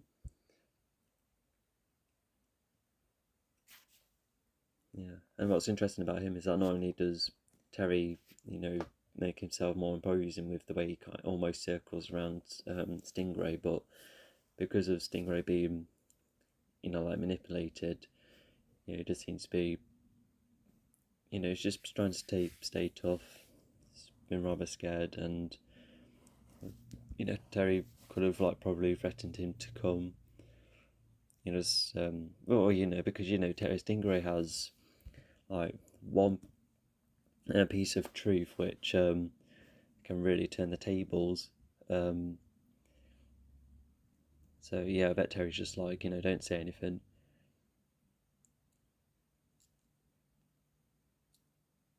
or yeah, even Terry's just like, it's probably like a bit of a bribe. Terry's being like, giving you all of this, but just say one thing and you could probably lose it all. It definitely has that kind of thing, kind of vibe, I guess. Anyway, so after season 2, we can, Terry explains where the car has been all this time. For to clarify, ex-sensei, which I think Terry probably finds slightly amusing. Impound auction, okay.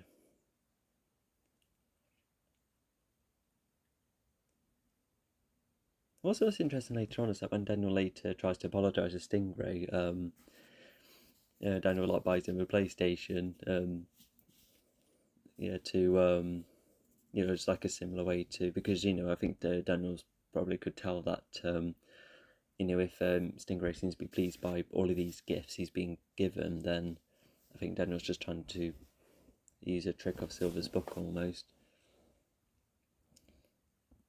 Oh yeah, in this episode, it's very specific on trying to get them to get on. Oh, back just in time.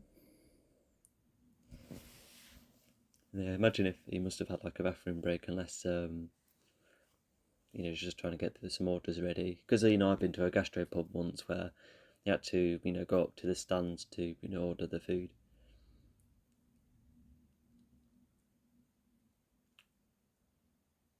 Another trip. Did Robbie just say Chatsworth? That's a place in Derby, isn't it? It has Chatsworth Hall. Unless there's like another Chatsworth. A lot of places share names, I suppose.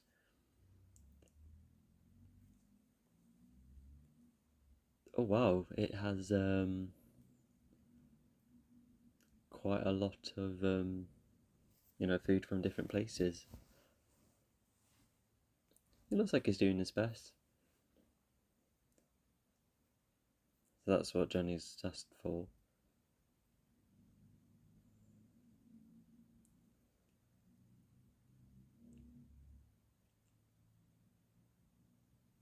What's interesting is that Johnny tries to find different approaches. He tries food, then tries a game, but then it's just sticking to what what they should do against one another. Because if they have to like fight to then get on, it's just like one of those situations where sometimes if you just find yourself in a similar position again, then it will just help you look back and just find out that it's a bit pointless. It's a very unique way of solving a problem. So yeah, Daniel does not well. Less chosen stuck around, that's nice.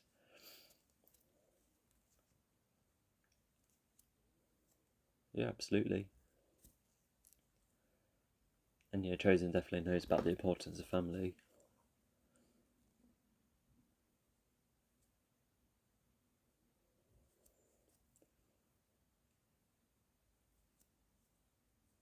There you go, it's just even more of a reason to to go after Silver, because maybe once he's done, then the family might even come back.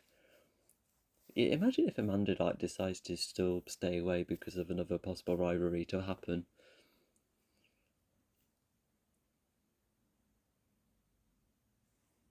Yeah, okay, yeah, Terry seems to be that good at hiding it. Yeah, why did Terry even reveal his intentions he revealed his intentions in the third film because it was a way to threaten Daniel to, stick to the tournament, especially with, Mike getting involved.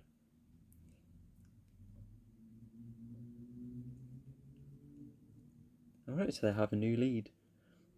Which, yeah, because he was the one who sent the thing. It was either, I swear it's Crease, I might be wrong.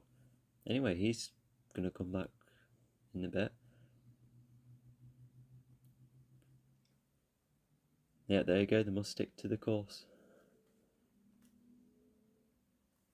Yeah, even Daniel's just a bit like, yeah, let's have a bit more of a go. But yeah, for Chosen to be this helpful to him, yeah, it's just really nice of him. Because before he was just almost like a sidekick to Daniel, but now he's almost like a a substitute Miyagi, and a very good one at that. Oh, this must be her mum. Okay.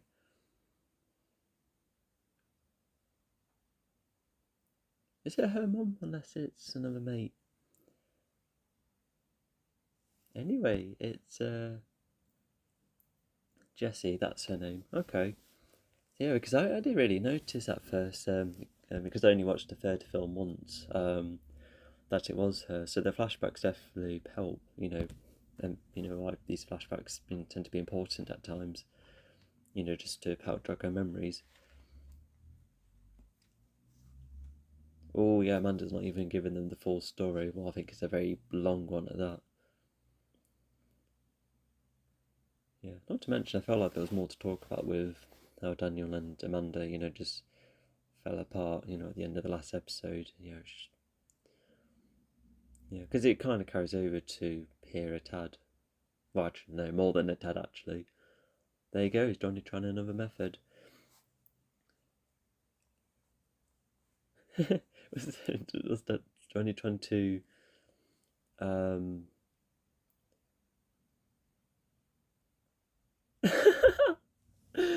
just get a bit sneaky, fair enough. Interneting, I don't think that's a word.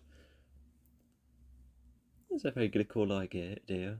Because yeah, he's just trying to find ways to solve rivalries now, like that is quite a feat.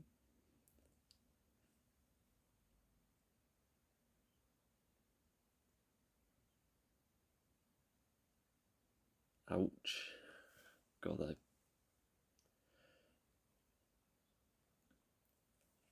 oh my god, what has he done to the apartment?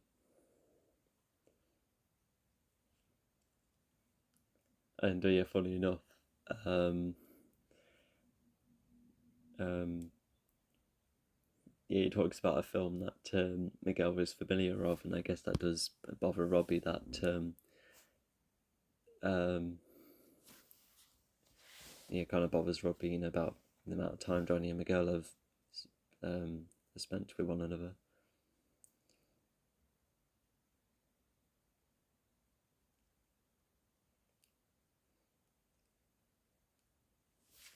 Yeah, I don't think Johnny's ready to admit the baby yet, but he's half true.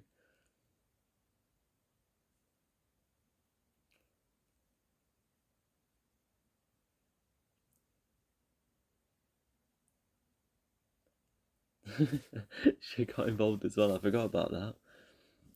Anyway, back to her own thing. I wonder what the two lads are doing in their own time.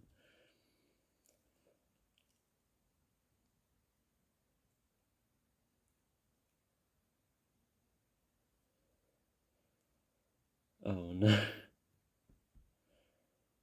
Also, it's nice to see their grandma and Johnny get on, just more so like familiar family members. That's nice. Oh, that is a lot of text.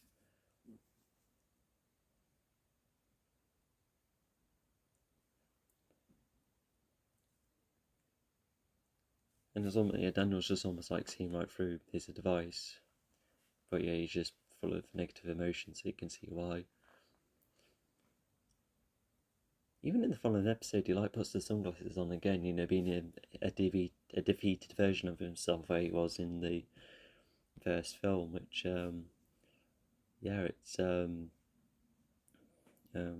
very interesting way to use his character. Anyway, so the car and the look at the apartment, that's raise some eyebrows. I think they already know what's going on. Wow, look at this room, even if it doesn't look quite ready. I remember this song. This is Judas by Fozzy, which kind of links to what's happening between him and Silver. Yeah, if you have a subjective interpretation of the lyrics.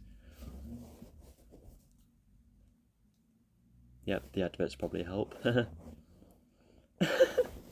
First time they met one another.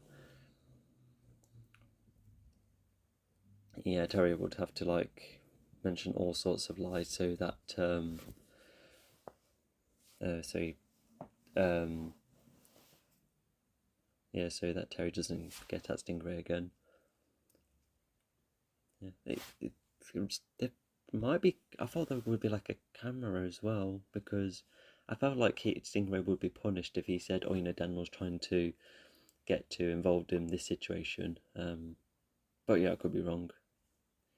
Yeah, because I guess it was loyal of Stingray to report this to Terry, I suppose.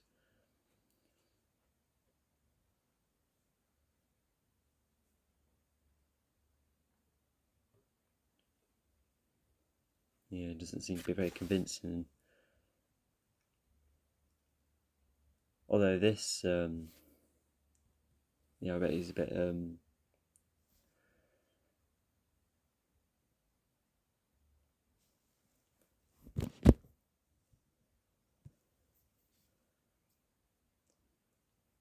oh, it's almost like an extension of Silver, to say things like that, and to this Daniel. Um, but yeah, even Chosen sees that, yeah, this is too much aggression, and Daniel partially feels bad. Oh, I thought I just saw a bit of continuity with the editing, but no, I think it's fine with the way he went from the close up to the wider shot.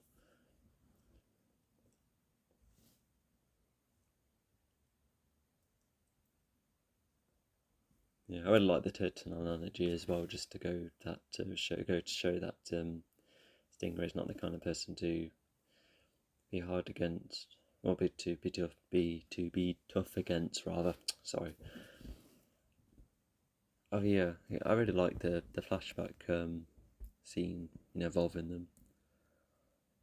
Oh, this is another place that's quite nostalgic for the 80s too.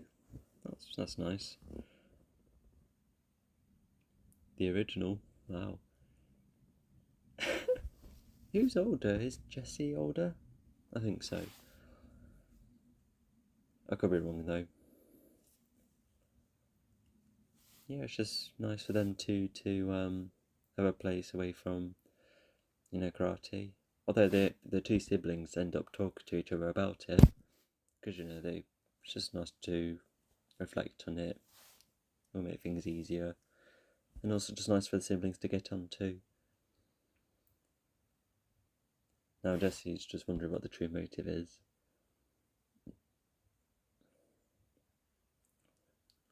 Even her having rivals as well. I guess it just goes to show that it's normal for um, rivals to occur. They've had history too, and she knows about Amanda's act then as well. Yeah, Amanda really wants to forget about it. Going as far as not telling Daniel about it until much later. It looks like it's a piece of history that's used to mock her. What's the car on like something to do with them, perhaps? Hence why they have a bit of a grudge against them.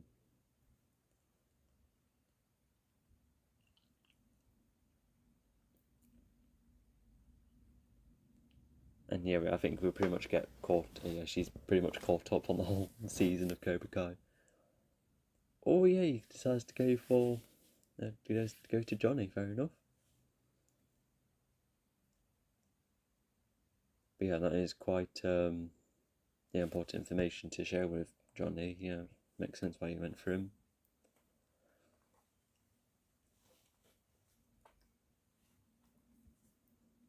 Yeah, Johnny's trying to be loyal, and then it's just reminded Johnny that he was the one who started it in the first place. Johnny doesn't know what Pandora's box is. Granted, I don't know the original thing either. I just, like I said, I've only know of it from Lot 2.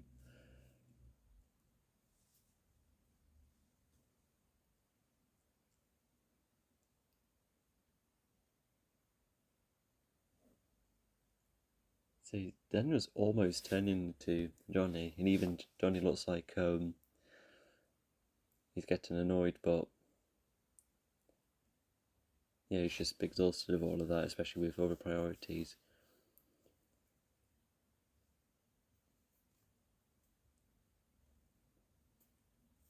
And I think Daniel also just sees that once again his anger has got the best of him,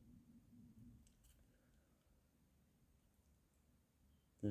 Also, not to mention, in season 4, he was like wearing a light pappier blue, but now to wear like a darker blue, it just kind of shows, his mindset, which is nice detail, if that was intentional.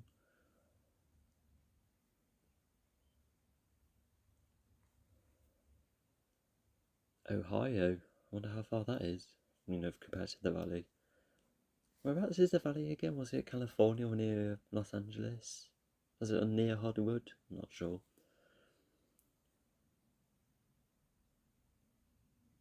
Anthony's still into his video games. Oh, and he's getting shared on social media. Oh, that's reusing the shot of the show. I guess we were kind of seeing that it was another Cobra Kai student filming it.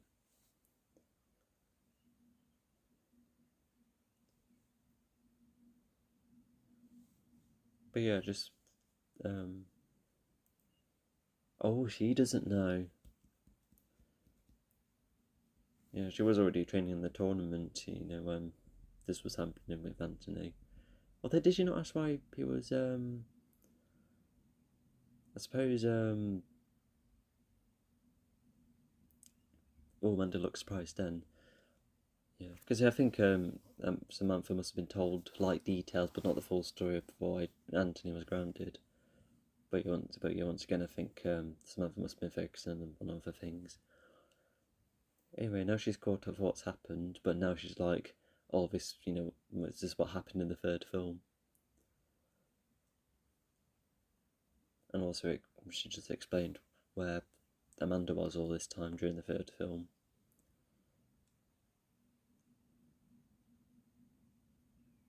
Headlines.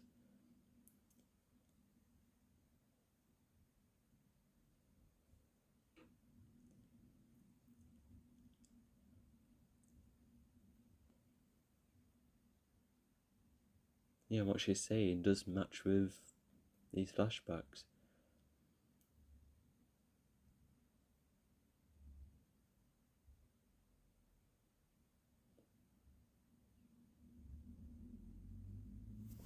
Yeah, just like Amanda not being ashamed of her history.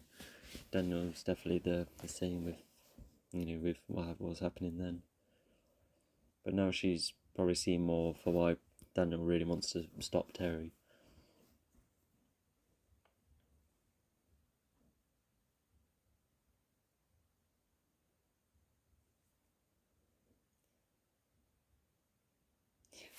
Just quickly say, like in the third film, because I think Jessica was already with a boyfriend, so them two were like more like mates, which was a nice spin, because he already had a love interest in the first and second film, So yeah, I guess it was nice for the third one to go for a different approach, because with what the story of the third film looked like, I don't think it needed another love story mixed in, because the love story had purpose in the first and second film. He's misread Google as well, I suppose he. And Daniel's almost like going along with it without mocking him, which is kind of nice. But yeah, they pretty much aren't rivals anymore, even at a point where it Harley sparked again. It was just Daniel being angry and Johnny just, being having more of a straight head on.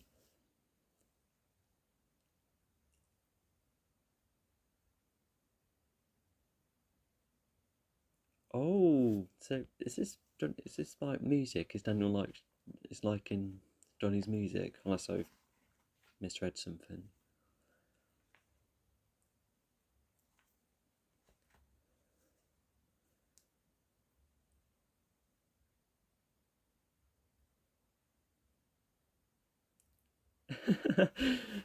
A part of him probably misses the rivalry because it was just something going on. But yeah, they're just on like really good terms. I really like this scene. Yeah, so it's just really cool to see Johnny just be the problem solver, which yeah, I think in that scene, despite Daniel having like some of the spiciest stuff, Johnny just seems to be the one helping everyone. Just really, yeah, he still maintains like a good stance of being a protagonist. and now Samantha's caught up with what was happening in season 4. Oh no, they're just coming in again. Once a bit of another memory came about.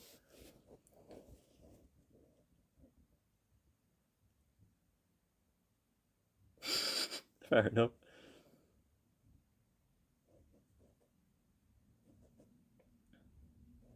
Even them two are like, more fighting? I guess it just goes to show, like, wherever you go, it's, the fights are going to happen.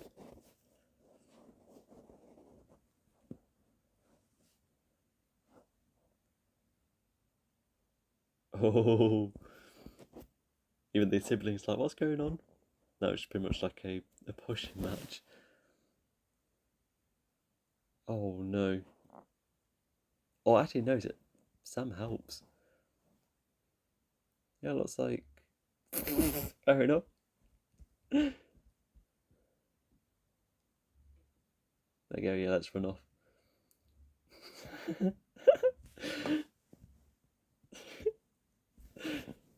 When I was thinking about breaking down every fight scene, should I do it for that one as well and just say, oh, it's only like a couple of pushes and that's it?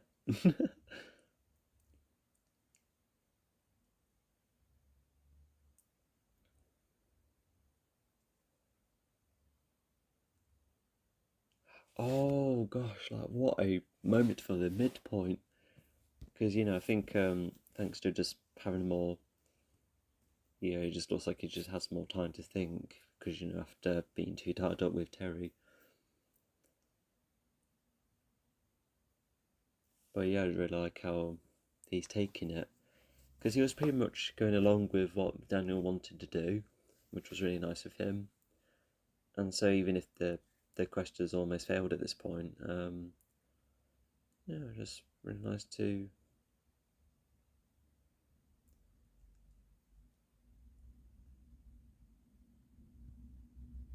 Okay, yeah, so he probably nearly left until they found out what happened to Daniel. Not to mention Johnny getting involved and Amanda probably contacting him too. I guess we'll wait and see.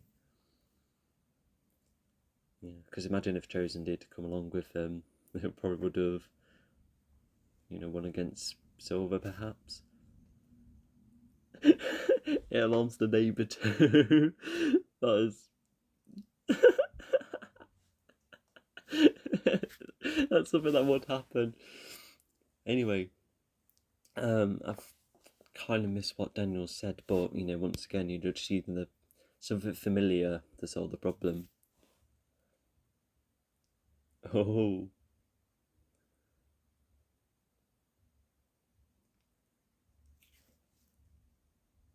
Robbie seems to be more into the idea, especially with because Miguel had the Miyagi stuff, and so the wisdom from Johnny, and for Robbie D to be surrounded by Chris and Terry's rare Cobra Kai, I wonder he's a bit more keen on the idea, he could say.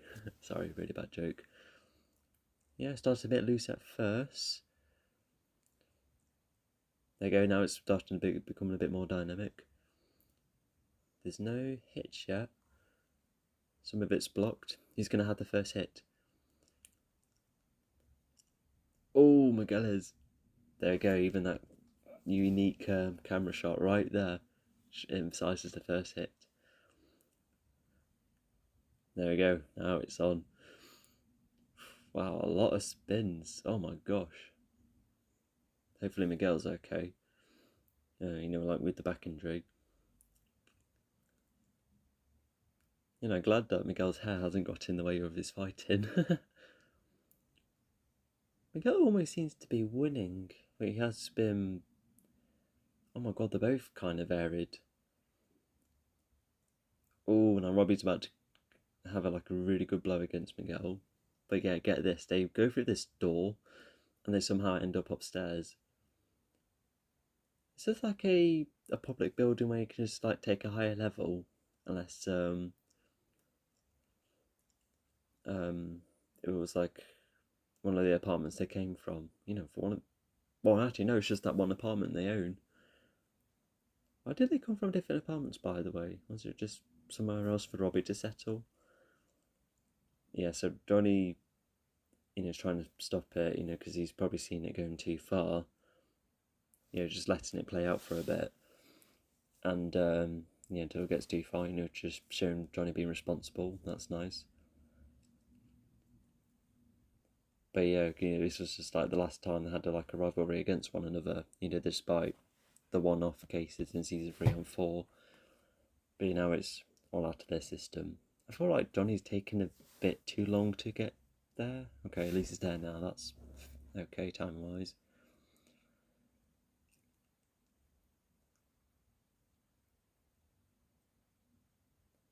About be badass and find balance. Yeah, that's definitely a mixture between Johnny and Daniel.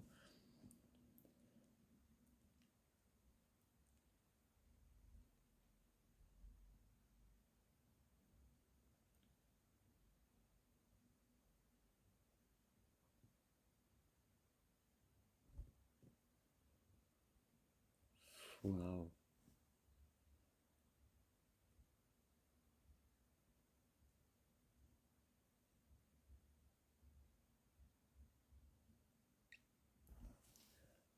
Wow.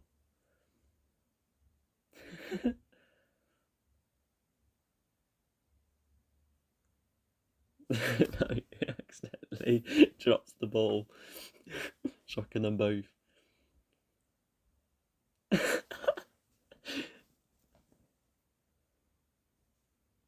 Just don't know what the reaction is, because with it being the midpoint, it could have been like, "What? How did that happen?"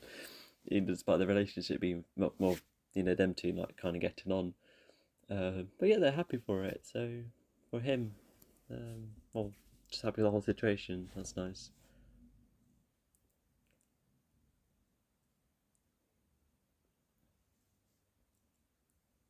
Oh yes, yeah, being in a different status quo, just different place in general. You just kind of miss the main status quo, I suppose. Um, yeah, okay. He's had a bit of time to think about. I think it is just just seeing how exciting it was for the mum to be in a fight. I suppose. I think that's the guess. Being able to offer karate advice as well, that's nice because Anthony's going to be taught as well. So yeah, the whole sensei teaching stuff that kind of continues with both Daniel and Johnny, and Chosen for a matter of fact.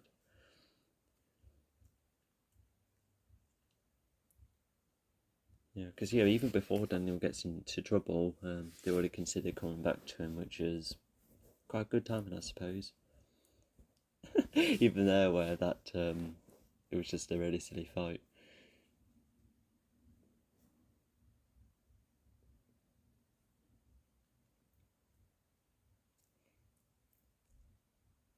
Yeah, because even if Terry wasn't like involved with um, like directly, hurting her, it was still Mike and the others, which was still tied to Terry, which is why she has like a light grudge against him. They say the sticks as well. That's nice for once, not wasting food. And she has a purple uniform. Okay. Also, he's just making sure that Carmen's okay with it. Yeah, because I feel like Robbie's going to be staying with the mum mostly. Um, yeah, because I have the vibe that Robbie can just come about any time, almost like a second home, but you can't leave Shannon on her own. Is her name Shannon? Johnny just admits that they were fighting each other. And yeah, for Daniel to come up with a more aggressive solution, like wowee. She does eventually warms up to the idea. I think she just has a lot more questions about it.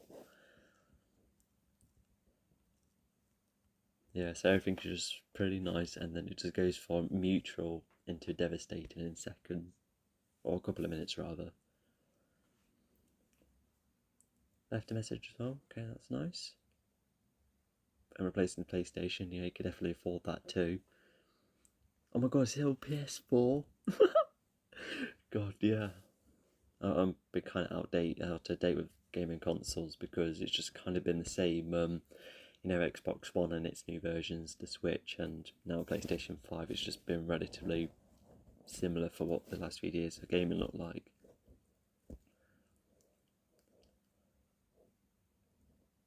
Oh, Debbie's a bit puzzled. So yeah, he's really going to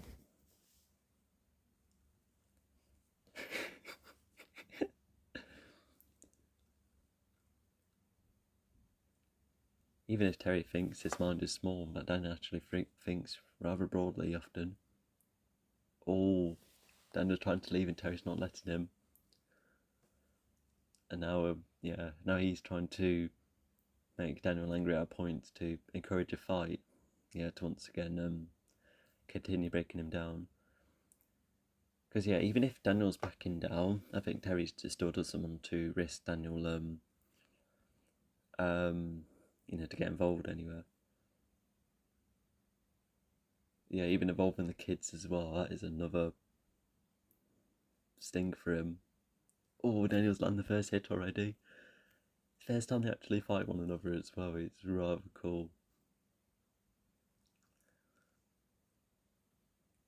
Yeah, because Terry, even if Cobra Kai is more aggressive, like Terry still fights smartly occasionally, which is still rather interesting. Oh, I can see some specific Miyagi moves as well. How cool! And once again, Terry's very good with his sidekicks. And now Terry's just revealing how annoyed he's been. Oh, that's a good knee there. Oh, there was a weird wrist grab earlier. Wasn't so sure about that.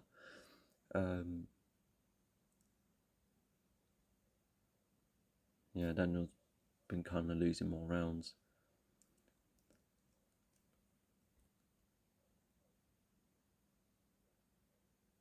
Oh, okay. So he's using some war philosophy in his own way almost. I think he kind of uses it to make himself more aggressive when the time is needed for it. And then as we later find out, he's trying to use Terry's philosophy against him, which is a cool idea. But it's not the right, not quite the right advice. Because Daniel's just massively out of balance at the moment, which is partially why he loses this fight. Yeah, because the next time he fights a lot more smartly. Oh gosh.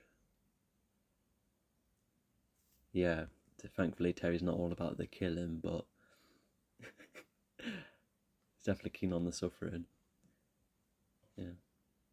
He's almost used the three the three lines. He didn't do anything to Daniel's side, I don't think, outside of the kicks perhaps. Actually, you know what, he's had shots to the head that would make him blur a bit. Definitely not standing, and he kind of struggled to breathe. Yeah, the three main ways to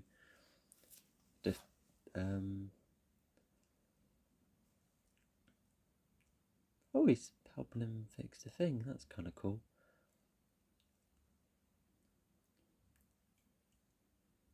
I think that's his way to let out the aggression, I think. Gosh, he's in a real bad state. The way he's turning away as well, he wants some rest, and there must be.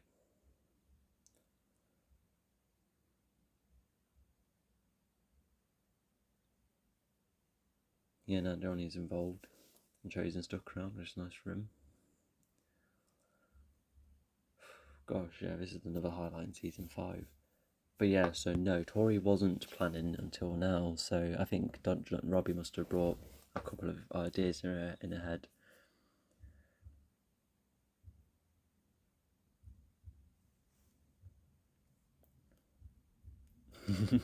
He's smart in his own ways. It's cool to see him. Right. Yeah, definitely. I don't have a favourite. I think I'll tell you what, because of the cool, memorable moments in this episode, definitely a favourite one in season 5.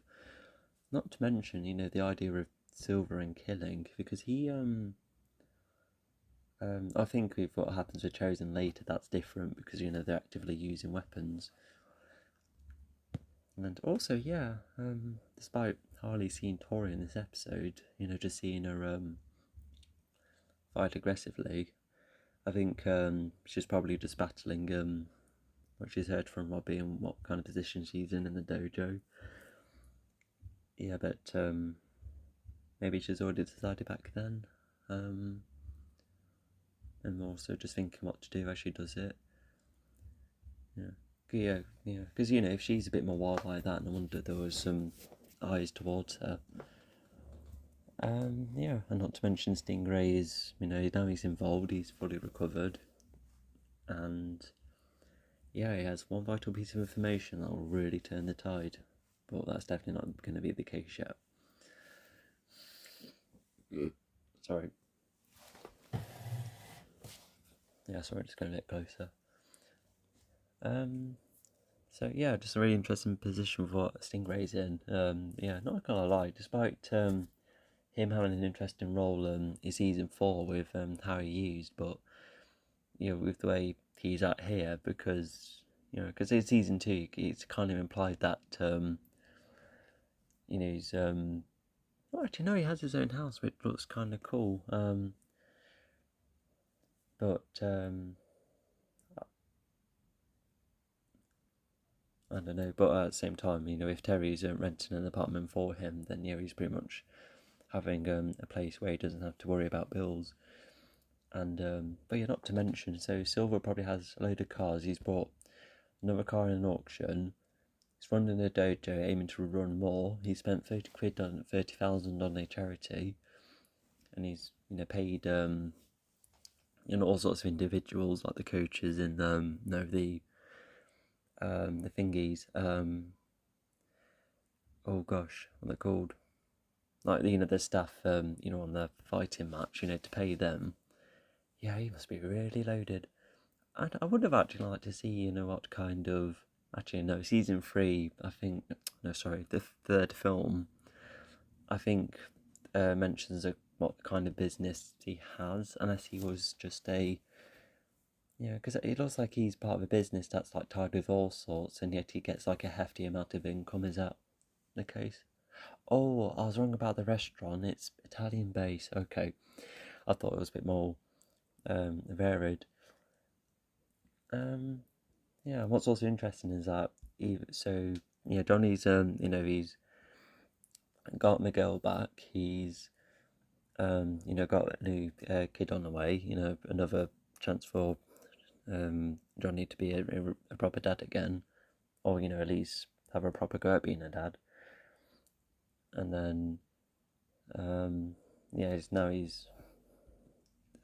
he's sorted out the rivalry between his son and his stepson.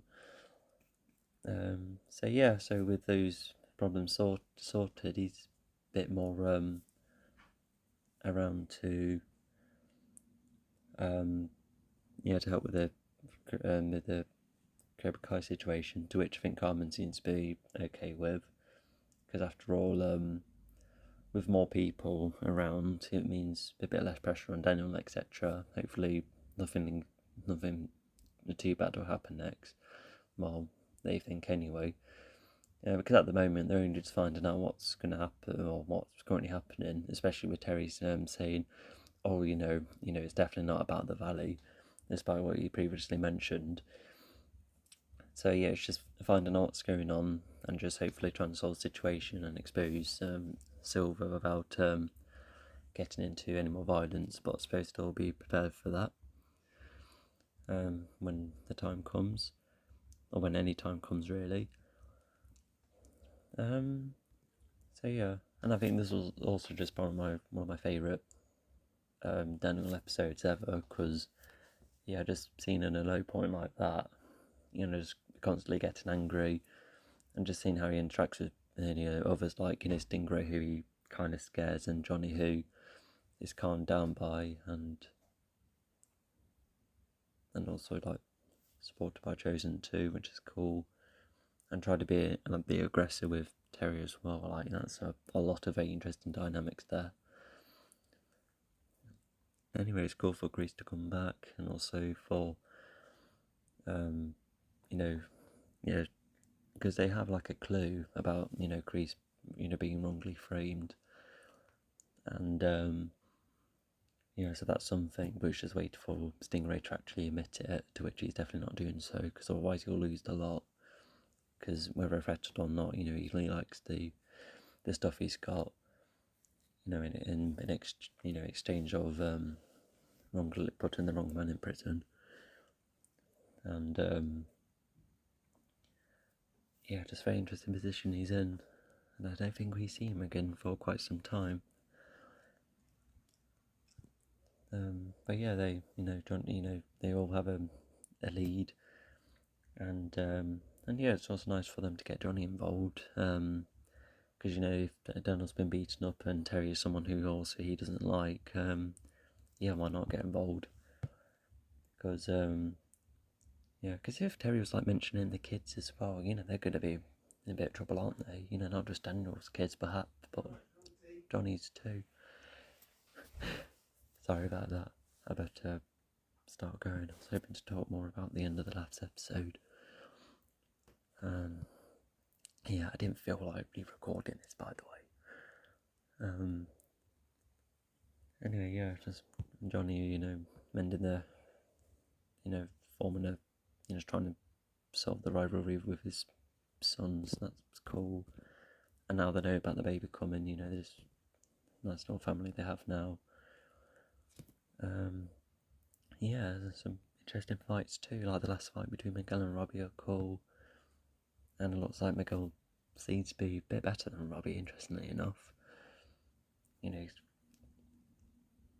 yeah, especially with Robbie nearly losing. It looks like nearly repeating what happens in season 2. But history doesn't always repeat itself, thankfully. And yeah, from undergoing her own fight as well, that was a cool idea. And nice catch up with the sister as well. Because I'm not sure if we knew if it was Jesse or not, because Amanda almost seems to come out of nowhere up until you know, this moment. But not to mention, was Amanda like mentioned or hinted at in the third film? Because I remember when Daniel and Jessica have like one nice last conversation at the front of her house, or you know, and did she say something like, "Oh, you know, probably have someone who has some like a new companion for you or something"? I'm not sure. I just remember them resolving a conflict they had, you know, when Daniel punched someone, you know, in the club. Yeah, I'm not sure, but anyway, I just really like that connection. Yeah, I think Sam being okay with karate just because of, you know, I guess it is just missing the status square, and also I guess just seeing the whole fun of being in a fight again and then to then run away. I think that's probably the reason, but like I said, it's a bit brief. I can always rewatch it though to make sure. And I just also like the exchange of advice Johnny and Daniel give, you know, for Johnny to be given an aggressive way to solve something, and for Daniel to go for like a peaceful way of sorting stuff. Yeah, like what a flip of a dynamic. Yeah, I think that's all I can say. Pretty up in the air for what Terry's plan is, and I suppose we'll see that in the next couple of episodes. See ya.